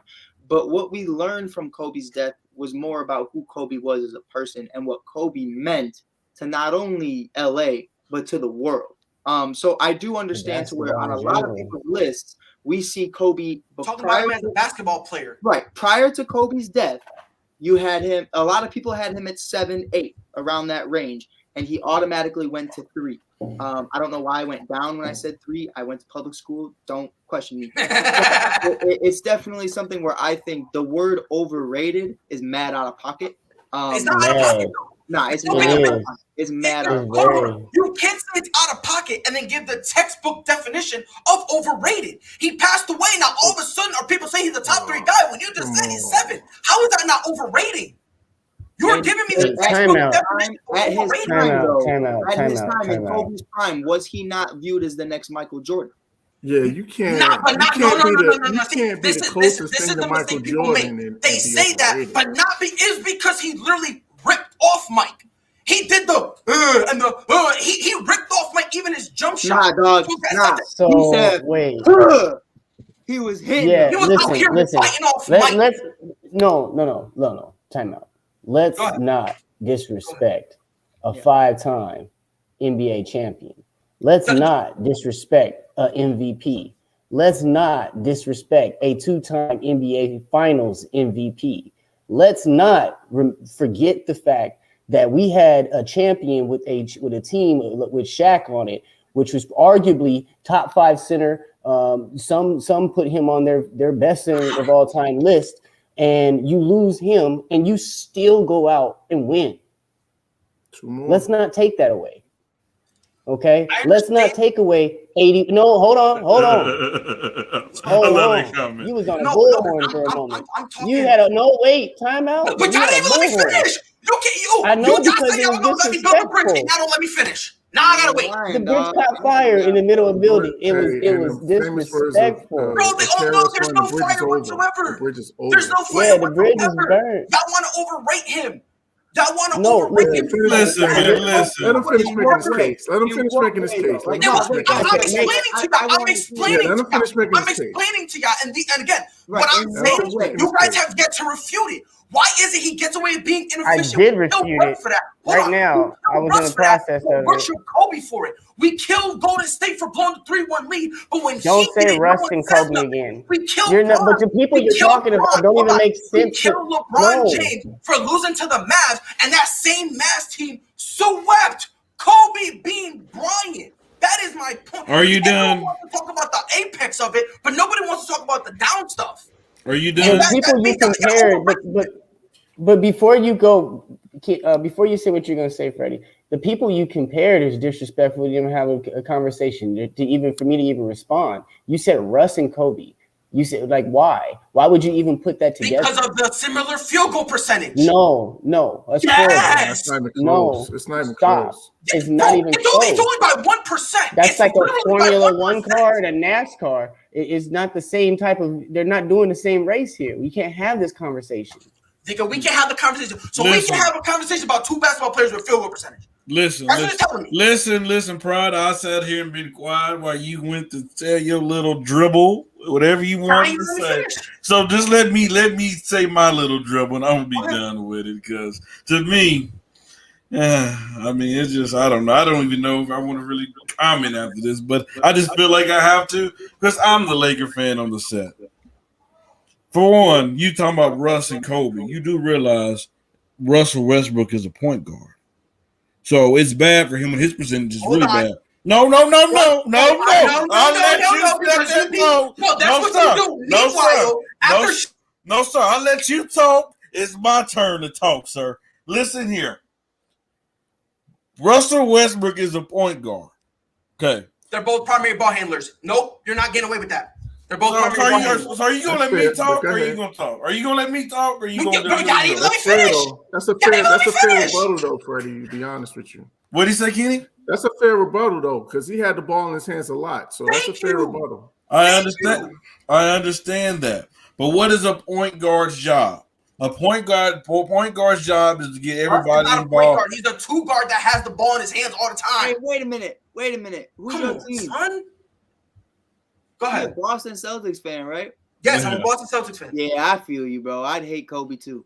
No, it has nothing to do with that. It has nothing to do with that. It's all good, dog. Again, the funny part about I've been sitting here getting ripped by a Celtics fan. I'm throwing out the stats and the reasons, and you guys are ignoring it. And we'll talk about how your family. I got some. What? I want to get on that stats thing, but go ahead, Freddie. I'm gonna try this a third time. Meanwhile, I can't finish my whole thing. Go ahead, Papa. What you mean? You took 20 minutes, bro. It wasn't even 20 minutes, yo. I get interrupted literally every. Okay, go finish. If you don't feel like go, just finish. Y'all just let him finish, and then I'm gonna go because I don't want to be interrupted. Go. You muted me. We can hear you. Oh, there we go. There we go. I'm allowed to. So as I was saying before, I was so rudely interrupted because for some unknown reason. Y'all, look, if y'all want to go ahead and try to put Kobe on this pedestal, what y'all need to take into consideration, is he the greatest Laker of all time? No. At best, he's fourth. He's not better than Kareem. He's not better than Magic. And he's not better than Shaq. So those are the three right there. Y'all have a good night. Y'all have a good night. No, he's not better than either one of them. He's not better than either one of them. He's not. So at what point do people just understand we're overrating him a lot? At what point do y'all get that? Because again, I'm bringing up the stuff, how all he wants to do is sit here. And by the way, for you guys want to go ahead and scream about the MVP, he only won one. And my thing is, LeBron has, if I'm not saying, he has 3. Build the bridge. Where are the stats? Tell me the stats you're talking about. I'm giving it to you. He's got Wait, so are you? Go ahead. We'll make sure. Are you finished with your bridge? Go ahead. I'm never going to be allowed to finish. Go ahead. I want to make sure because I can't finish, so pop off. Go ahead. Okay, no, I just want to say on the one thing that you're talking about, you can't say it's 2 things. One, you can't say that he was inefficient. I just looked at his stats. Like an efficient guard is 45%. Like the stat 50, 40, 90, 45% is considered to be a good shooter. And I'm looking at his stats here. So you got 46%, 46%, 45, 45, 46, 45, 46. He's never shot 47 ever. Yeah, but 45 is considered to be. So efficiency doesn't matter. Efficiency doesn't matter. On the primary ball handler, efficiency doesn't matter. 47 is more considered to. That's more on an elite level. 45 is considered to be good. So the fact that he has, I'm looking at about 7 or 8 seasons of shooting 45%. Like I can't go with you on that efficiency thing. And then the other thing is that in terms of being a closer, this guy was probably after Michael Jordan. This guy was probably one of the greatest closers that we've seen in our generation, if not the greatest. So for you to say that he's overrated, man, I think I'm gonna give you credit for this. This is by far the hottest hot take I've ever heard. But it's not a hot take. That's the crazy part. It's not a hot take. That's the crazy part about it. This is not a hot take. When you this listen is just to Can I find a hot take? Fire take. It ain't a hot take. It's not a hot take. Y'all just don't want to admit it because the guy passed away. No. Can I finally say my point? Can I finally say my point? You looking at stats as some sort of value to how we critique people, and I definitely think analytics. It's a part of it. It plays a big part in it. It really does, especially nowadays. But it doesn't define who somebody's career was. I think a perfect example is what's his full name. Go ahead and tell me Tom Brady's full name before I pop off real quick. The greatest quarterback of all time, Thomas Edward Patrick Brady Jr. Right, that's and his name. His quarterback ratings is 64%, which in this league today is average. But does that mean he's an average quarterback? Yes or no? Now bring up more stats with it though. No, but no. See, but that's not what he's saying. You're going off percentage. You're going off his field goal percentage. So I'll give you something about Tom. Yo, QB rating average, dog. But you just want to talk about one stat. No. I'm trying to bring up more, but for some unknown reason, y'all not letting me finish. How much time do you need? Come on. How much time do you need to build this bridge? I mean, I'd have sat over here. I'd have waited. It's a quick 5-minute thing, but y'all keep interrupting me. So I hear you, bro. But what I'm trying to say, I'm not going to say, look, at the end of the day, let me ask you a question. Tom Brady, this year, right? Is he having the best year of his career? Probably not. I don't know. No, right? No. And you will never catch anybody saying that. The thing is, if you go to Tom, if you go to his prime, yeah, sure. You can go to his prime. I'm talking about, he's never, ever. And we're talking about a guy who, when you start, again, you know what? Yeah, pop off. Look, man, you know what? You put a lot of frosting. But you haven't even built the cake. Yeah, how you frosting the cake you ain't put together yet? Meanwhile, he won't even be able to call. He won't even be able to speak. If he was still alive, he would not even be able to speak to Kareem Abdul-Jabbar. He would not even be able to tie Magic Johnson's shoelaces, and he's still calling Shaq his big brother. So I want to hear none of it. All right, listen. I would have had enough. Listen, hold time out. No, it's my time. I want to hear none of it. No. I'd have had enough. No, you zip it. We didn't let you talk for a whole 30 minutes. And it started because there's a 5-minute conversation, but y'all kept interrupting me. When we let you go, you won't never finish. Go, Freddie. Just go, Freddie. Just listen, go. you talking, you how you come on this show and disrespect Kobe being Bryant? Talking about he's the 4th greatest Laker of all time, please. How the hell do you have Shaq on your list and he didn't stay for the Lakers most of his career? Stop it. That's nothing but dribble. You know, I didn't figure. No, I'm not done. I didn't figure. No. Kareem didn't figure that he's still better than Kobe. So you just lost credibility right there. Shaq. But listen, I'm trying to. No, Mike, let me finish, please. Please, I beg of you. I see what the problem is. If you read between the lines of your argument, you just mad because Bron wet the bed. You're a Boston Celtic fan, so you kind of butthurt that Kobe came and beat you in the last finals, and your Boston Celtics haven't been in the finals ever since. And you represent a bum franchise who have not done it in the modern day era. So you know what? I don't care. For you to even disrespect Kobe like that, that's blasphemy. You know what? I'm questioning your basketball knowledge. Yes, the hell I would. I viewed it like this, bro. Like all respect. I was waiting. That's not disrespect. What have they done? What have they done? Because we took Braun 7 games in the Eastern Conference Finals. And what did you do with it? Stop. But that's still something. Nothing. You haven't done nothing with it. We haven't been to the final because LeBron is on the East. We haven't done nothing in the modern day era. Because you yelling don't mean you win in the debate. Because you yelling don't mean you win in the debate. Right. Freddie, just give him a sec. What I'm trying to say is, though, bro, the issue is I'm sitting here quiet. I'm trying to understand you, bro. I'm trying to help because I can understand where I'm trying to help you, bro.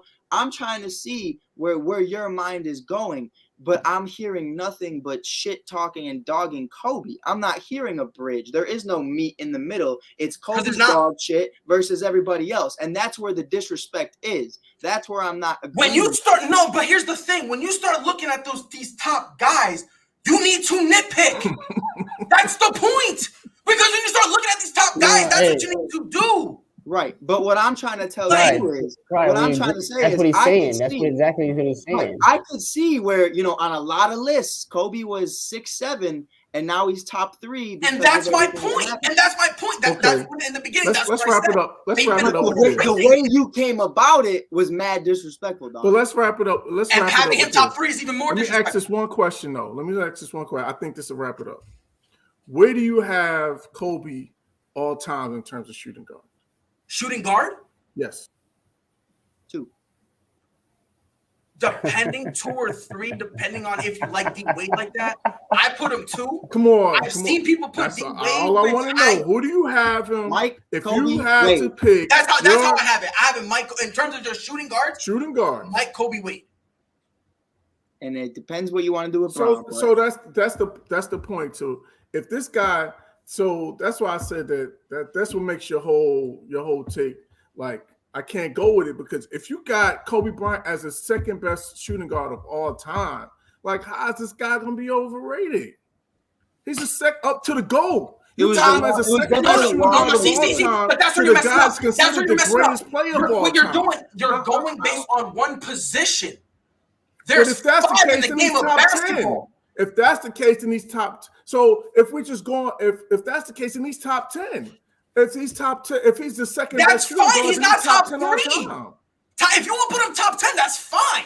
Let's think about him at 7. Going from 7 to 3 is overrated.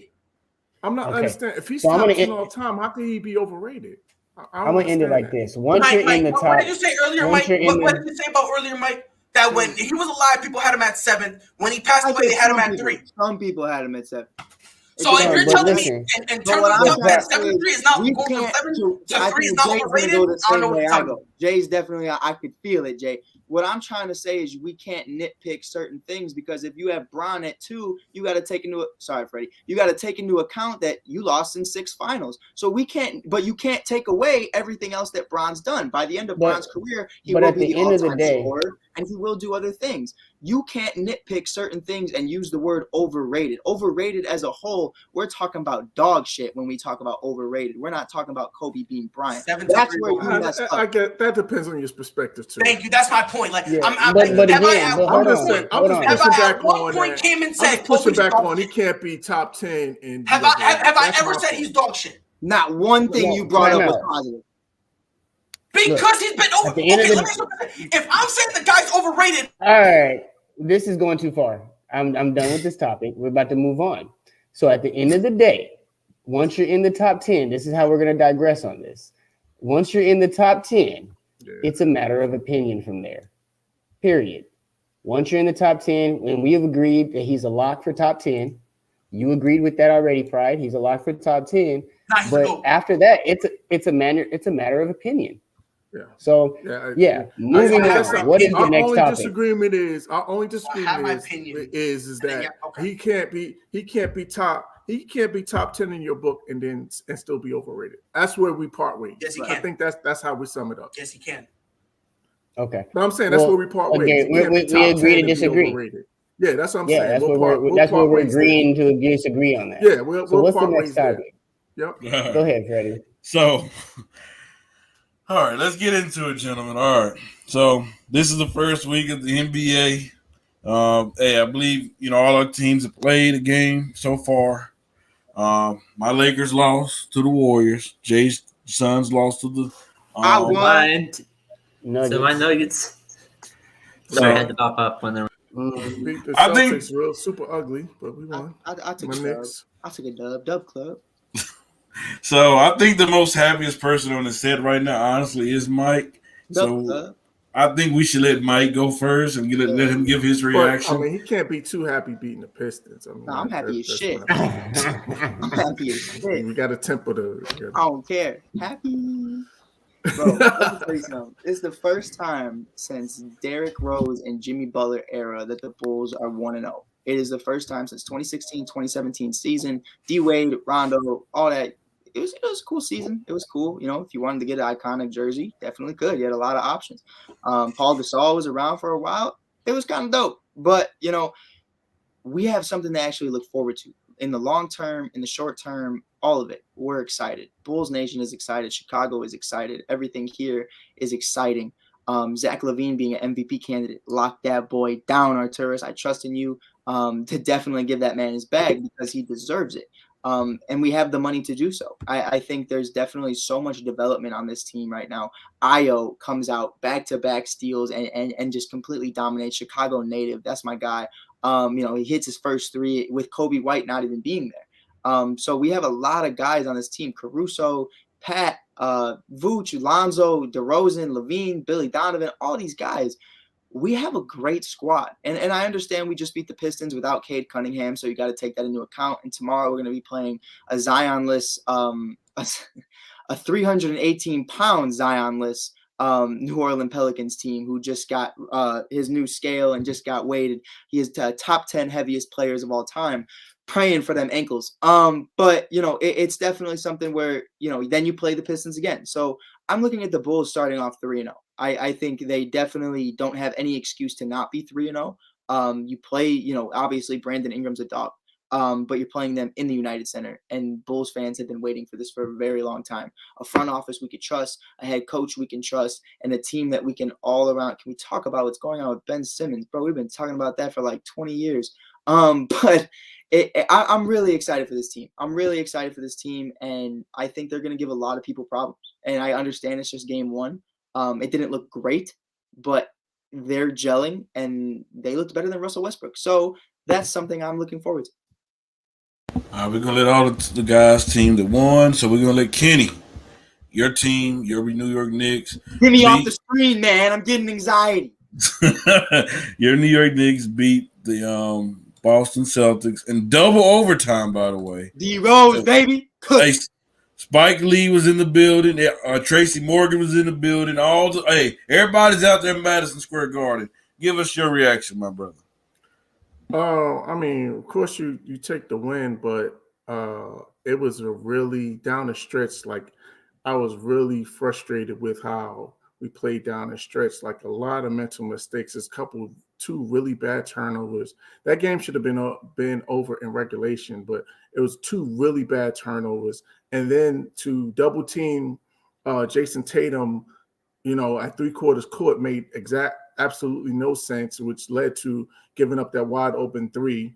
So, the fact of the matter is that we really tried to give this game away in a lot of ways. And, and Jason Tatum didn't shoot the ball well. So while it was a win, I think we could play a whole lot better. But I did like what I saw from the new acquisition. I like the fact that Obi Toppin was really active and he was looking really athletic out there. I can't think of the Frenchman's name. I'm terrible with names. But he shot the ball really well that came from that we got from the Celtics. Kemba looked a little. Kemba wasn't all the way there. Fournier or whatever. Fournier, thank you, Evan Fournier. He shot the ball really well. Julius Randle, I think, he had a good game. I think sometimes they put the ball in his hands a little bit too much. I like to see Kemba Walker and Derrick Rose initiating the offense a little more than they do. But that's just adjustments to make, as the season goes along.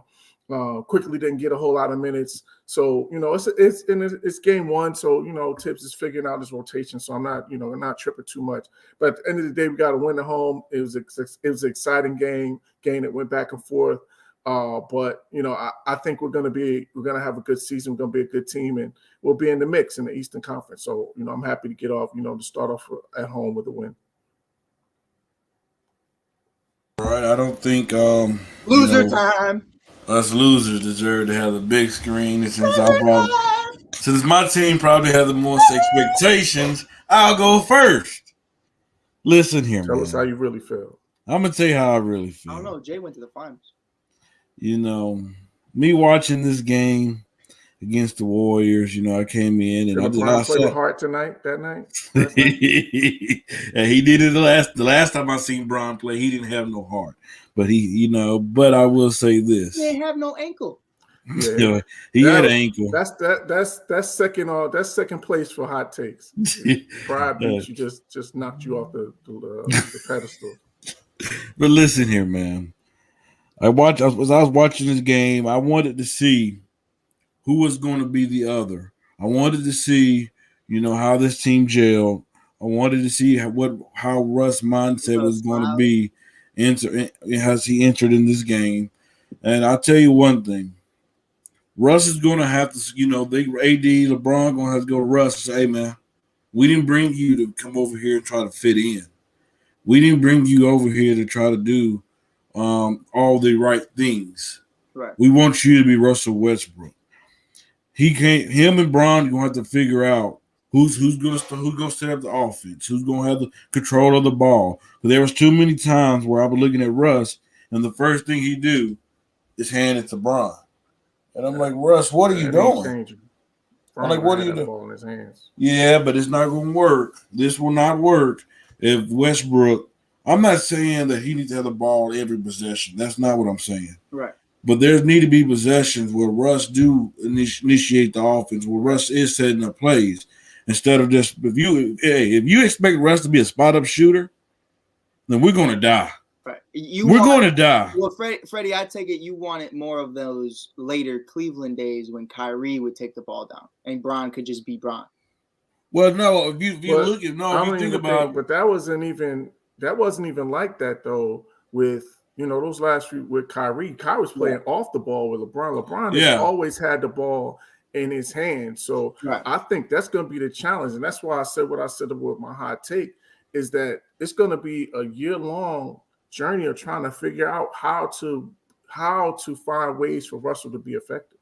Right. But like I was saying, it's going to take a little bit. It's going to take a while for this team to gel. And I'm going to say this, and I'm going to say it with my heart. LeBron, there's pressure on LeBron right now. You have to make it work. You're the reason Russell Westbrook is there. They had a chance to get Buddy Hield, who would have been a better fit, easier fit than Westbrook. And let's be honest, that would have been an easier and better fit. A shooter, three-point shooter at that. Face the floor. Yep. Yeah. But I do believe they will make it work. It's just going to take a little bit longer. LeBron looked really good. If he comes, man, I will say this: in those one game, you can't take much off one game at all. But if he comes in and he shoot the way he shot the other night consistently, man, it could be some trouble. And Anthony Davis, it was a good sighting to see, a good sign to see. Even though I know the Warriors don't have a big man to stop him, But it was just good to see that because last year we didn't really get to see that out of AD. He did what he should do. Yeah. And then, I do need, and like I said, this team is not complete. I can't wait for THT to be back, Nunn to be back, Wayne Ellington to be back. That is a lot of our depth. I like to see Frank, Reza. But, I will say this. If this team do not start to work, if this team fail this year, Frank Vogel might be out the door. And the reason why I say that is because we can't forget, LeBron didn't really want Frank Vogel. He wanted Ty Lue. But the Lakers wasn't willing to give him that extra year. So it's going to be interesting. Let me ask you a question, though, Freddie. How, how do you think, you was talking about the pressures on LeBron. How does LeBron, because LeBron always is, he's, one of the greatest passers. He's always been ball dominant, always had the ball in his hands. How is he going to help Russell to be more effective when he always has the ball in his hands? That's on Russ. Well, to me, when I look at it, LeBron is the better off the ball player when you look at the two. To me, he's the better shooter out of the two. And that's why I say I think Bron would be better off ball than Russ being off ball because Russ is not a popular 3-point shooter. He's not a shooter. But that's going to take Bron buying into that. Yeah, that's what I mean. That's the challenge to me is that because LeBron, he doesn't play well without the ball in his hands. Right. If you watch LeBron James play, he doesn't move much when he doesn't have the ball. He's looking for that ball. He does not. He's not a big time cutter. He's not a guy that's going to do a lot of screening. He's the guy that's looking for the ball to get the ball in his hands and he's most effective with the ball in his hands. So that's why I'm wondering, how are their games going to mesh together? Because LeBron starts to get stagnant most effective when they got the ball in their hands. Yeah, I look at it, Freddie. I think you called everybody, and I didn't mean to cut you, but you called everybody in the offseason. You called everybody and their mama, brought in all the old heads, brought in all the Westbrooks. One man you didn't call, and I think it's going to be crucial. Is a 3-point shooter. You did not call Kyle Korver. Said, Kyle, man, let's run it back one more time. For the one time, let's run it back. I think Melo looked like your greatest 3-point shooter other than Brown the other night. Brown looked great too. But I think in a playoff series, I think the 3-point ball is going to be very important. I definitely think Russ and Brown are going to figure it out. But that was the main flaw I saw from this Lakers team was you didn't really have a lot of the guys in the corners. Yeah. Well, and like I said, a lot of those, you got to remember Wayne Ellington, he is out, he is hurt. Kendrick Nunn, he didn't play with an ankle injury. But I mean, they ain't been there on the team yet. I mean, most of the people that were there are still there. So that's why I was looking at what they had to offer with the subtle changes they got. I mean, I know they got Wayne Ellington, I know they got Kendrick Nunn, but again, this is mixing more spices into the gumbo pot. Brand new spices at that. So I'm just already looking at what they got already on the floor and, how they're fitting in already. And we see I ain't going to call it a red flag because we're talking about becoming the greatest basketball players on the court right now. Right. But I already see some conflict with Russ and Bron and the ball handling. But again, it's just game one. Not that alarming yet. I mean, with that being said, I'm going to speak about my sons, with our L. I spoke about this a little bit last night as well. And, we got you guys on Friday. Last night, I felt like Denver and that fan base, I mean, we really put it to them last year. And, you know what I mean? It really was a good game. But I think that playoff run last year, they've been thinking about that since they left. Since we left Denver with that last W, and I think that they came out with way more into it than what we had. Emotions wise, it meant more to them than it did to us, and we could see it in the second half. I mean, we could have subbed our whole starting lineup out and just let them out the whole third quarter if we didn't do much. In the fourth quarter, we had 16 points to close the game out. That's horrible. Our leading shot, the dude that shot the most shots in the team was McCall Bridges. Not supposed to happen. So there was a lot of things that didn't happen on our side as well. So I think on Friday when we meet you guys, it's going to be a really good game because we're very fast paced. So we'll get to see, the Lakers in the open floor a lot more often.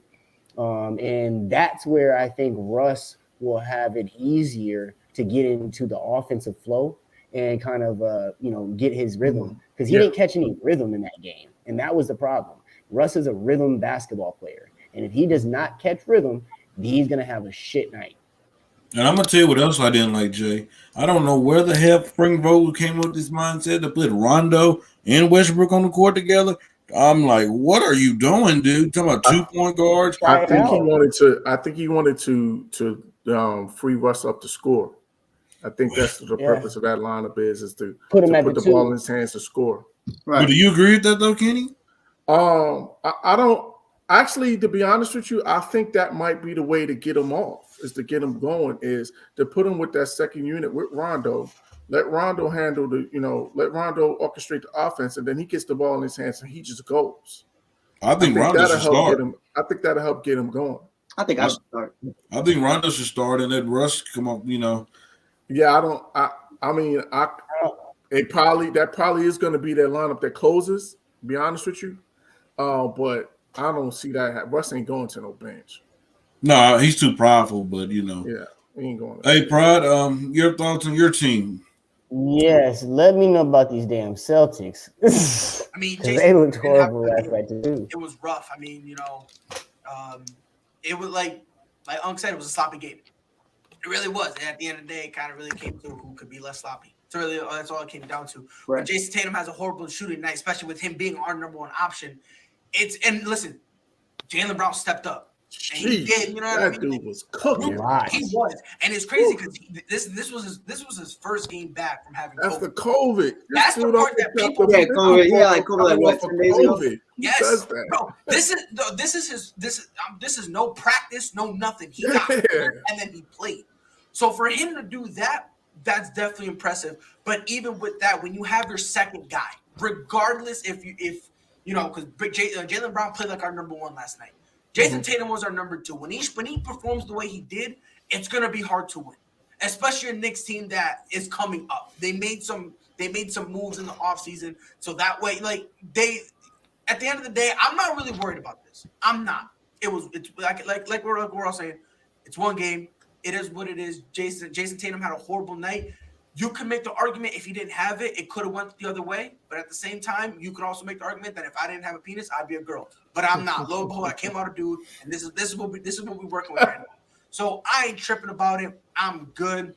It was a double overtime game. That's the only thing I didn't like, that it took double overtime, because as my concern was, as it started getting longer, I was more worried. Them dudes was exhausted. But I was worried about him because he just came everybody was exhausted. Yes, I was expecting him, of all the people, that it was going to get to a point where he was going to have to just be out. He was going to have to sit out. So it was tough, but it is what it is. We lost. It was a very entertaining game. It may have been sloppy, but it was a very entertaining game. Pride, I wanted to ask your opinion on, I saw in that game during that overtime that Dennis Schroeder had 2 game-winning opportunities and missed both of those shots. So, Freddie, don't laugh. Why are you laughing, Freddie? Freddie, don't laugh. You know that way more than he do. It's game 1. You did it in first round. But it's the and you offered his problem, not mine. You offered him $70 million. You lucky he ain't yours. Exactly. You lucky he ain't yours. But Brian, you know better. Do you look at it from a perspective of the issue with the Celtics? In my opinion, is that dog type point guard mentality that they've been lacking for a very long time. Marcus Smart is a dog, but I don't think his talent revolves around that. And I feel like you had a dog in Kyrie, but Kyrie's obviously been going through these struggles. And now you have Dennis Schroeder, who literally was the worst person to bring in if you're talking about struggles. What do you do at the point guard position to fix that? I'll be honest. There's nothing we can do. Right. That's just a fact. I like Peyton Pritchard, though. Huh? I think he can help you. I like Peyton Pritchard. Yeah, but he's not that. I don't want to say he's not that dog, but the type that we need is basically, I need a Marcus Smart who can play like a Jaylen Brown. So that's what I need at that point guard position. John Wall, healthy John Wall. But that's the problem. A healthy John Wall, I don't really like. But would you take that? Would you take that risk, a John Wall or a Dennis Schroeder? I'm gonna put it. I'm not taking John Wall. Period. Because when John Wall comes, he's gonna want to be that guy. I do not want. Listen, we tried having Kemba Walker come in and be that guy. We then tried Kyrie. Where we are now, the team needs to run through Jason Tatum and Jaylen Brown. Right. If we're gonna have a guard, we should have gotten Rondo. That's who we should have gotten. He know who the real franchise is. I see his point, but you make a great point though, Pride. You want that guy that's going to set those guys up. Right. That's what you need. And that's what we need. Like a Ben Simmons now playing. I would say Ben Simmons wouldn't be bad at that. He need to change his whole mentality, right? Like that wouldn't be bad. I just don't know if he had that dog mentality. He need to be somewhere where he could be, laid back. He's just soft. I don't think. 100%. Like, bro, keep Ben Simmons as is, and you put Marcus Smart's mentality in him. Oh, I would take him quick, fast, and in a hurry. But we don't got that. We can't. You know what I mean? We can't really do that. Let me ask you this. Go ahead. Let me ask you this, because I feel like the point guard position is not the biggest issue. That 4-5 spot. That's yes, and you did that to yourself when you did Taco dirty. Grant Williams and Robert. Yeah, hey, Robert Williams though. I will say this about Robert Williams. He's all right.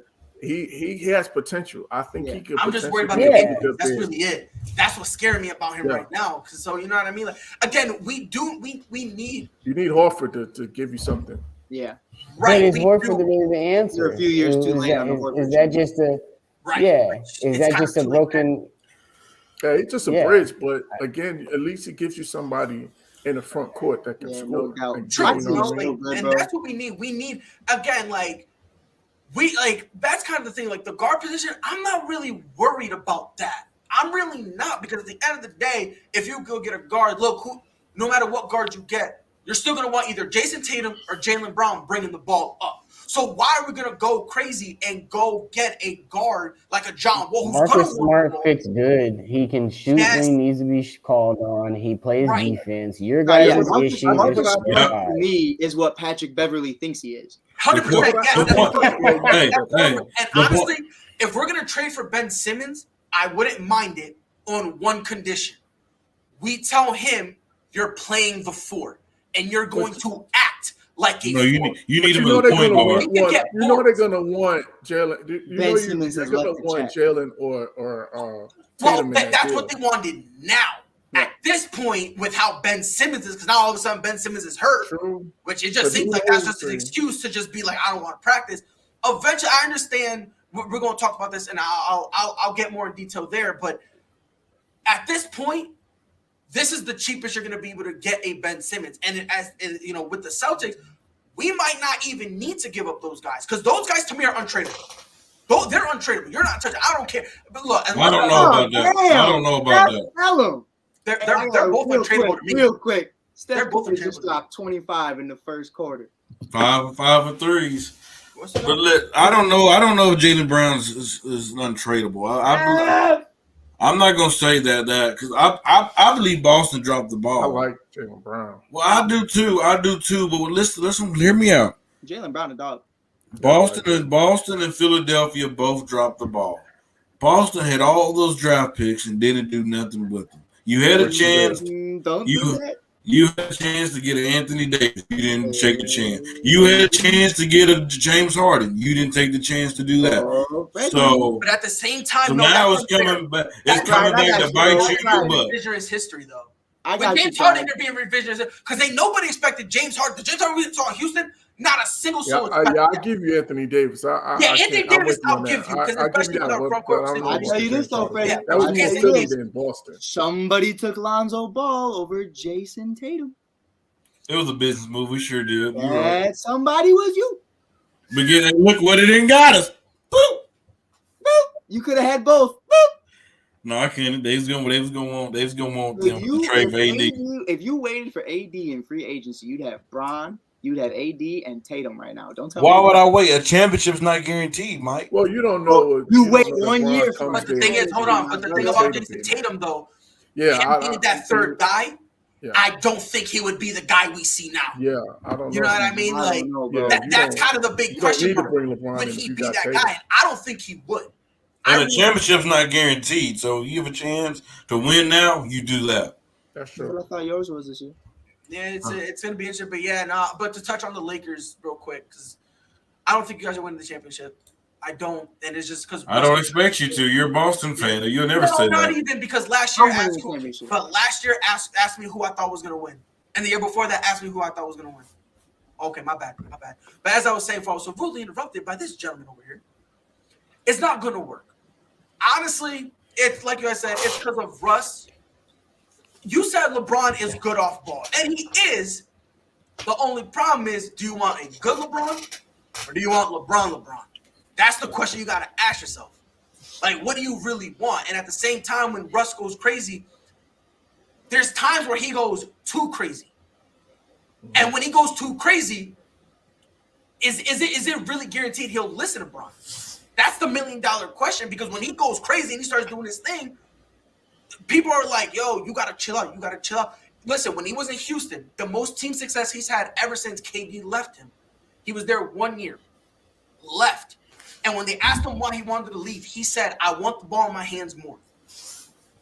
So, history's going to tell me it's not really going to work, because, again, this is a guy who not only has the triple doubles, which is an amazing feat in and of itself.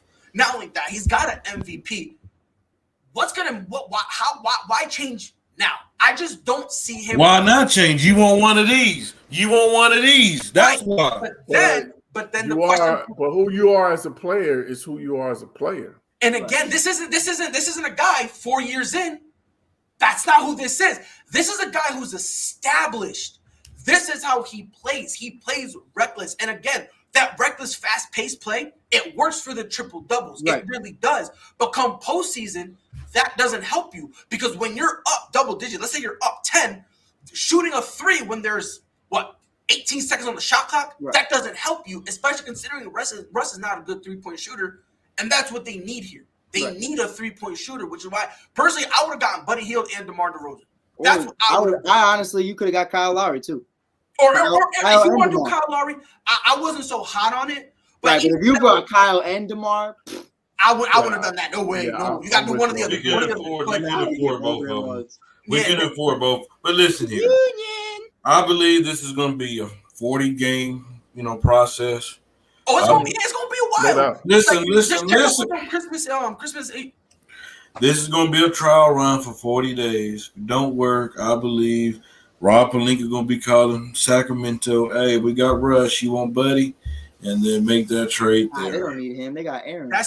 No way. Sacramento is they got not. five. They ain't. How do we know? How do we in Sacramento we ready to win? What you gonna put him and him and De'Aaron what's Fox? The name that together? is not De'Aaron Fox? No, that's not a good match. That's not a good match at all. Hey. Yeah, that ship is sailed, buddy. You ain't getting literally. But you know what? I'm not down. I'm not down in Bron. I believe Bron can do it. If anybody can make it work, he can make it work. They're gonna have to figure it out. There's only one guy in the league who can make it work, and that is Bron. Well, there's two. That can make it work, but No. Steph Curry, he can make it work. I mean, Steph Curry, he's that dude. So I'm not going.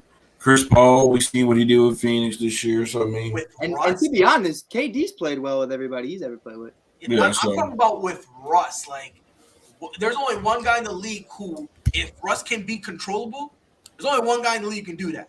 Maybe two if you want to count Pop. But as a player, there's only one guy who can really control him. Because James could have controlled him, and neither could have KD. I don't know. Well, KD has to fall in it too. People act like Russ was the only one. KD didn't perform like KD normally does as well. So, but hey, man, it's another great episode of Real Talk. It started from the beginning, then it just got crazy. And I think, Pride, I believe we're going to give you the Mr. Delusional nickname for now. No, don't try to pass your nickname off. He just wants to be like the don't try to pass your nickname off. He just wants to be like the king of the ring and just hand the king on, the crown on. He came in hot. Like, listen, like I said, you got the all-time hottest take of Real Talk history. I don't think that. I don't even think it's that hot. Oh, it's hot. It's hot. It's super hot. It's so hot, I'm almost burned my hand. Yeah, it was fun, no doubt. Well, other than that, man, hey, Prod, thank you for coming on tonight. I'm looking forward to seeing you on again some more. Kenny, glad to have you back. Hey, your Cowboys will find a way to lose in preseason. Just watch. Keep hating. Just watch. In preseason? Keep hating. No, my bad. And your bye week, my bad. Your bye week.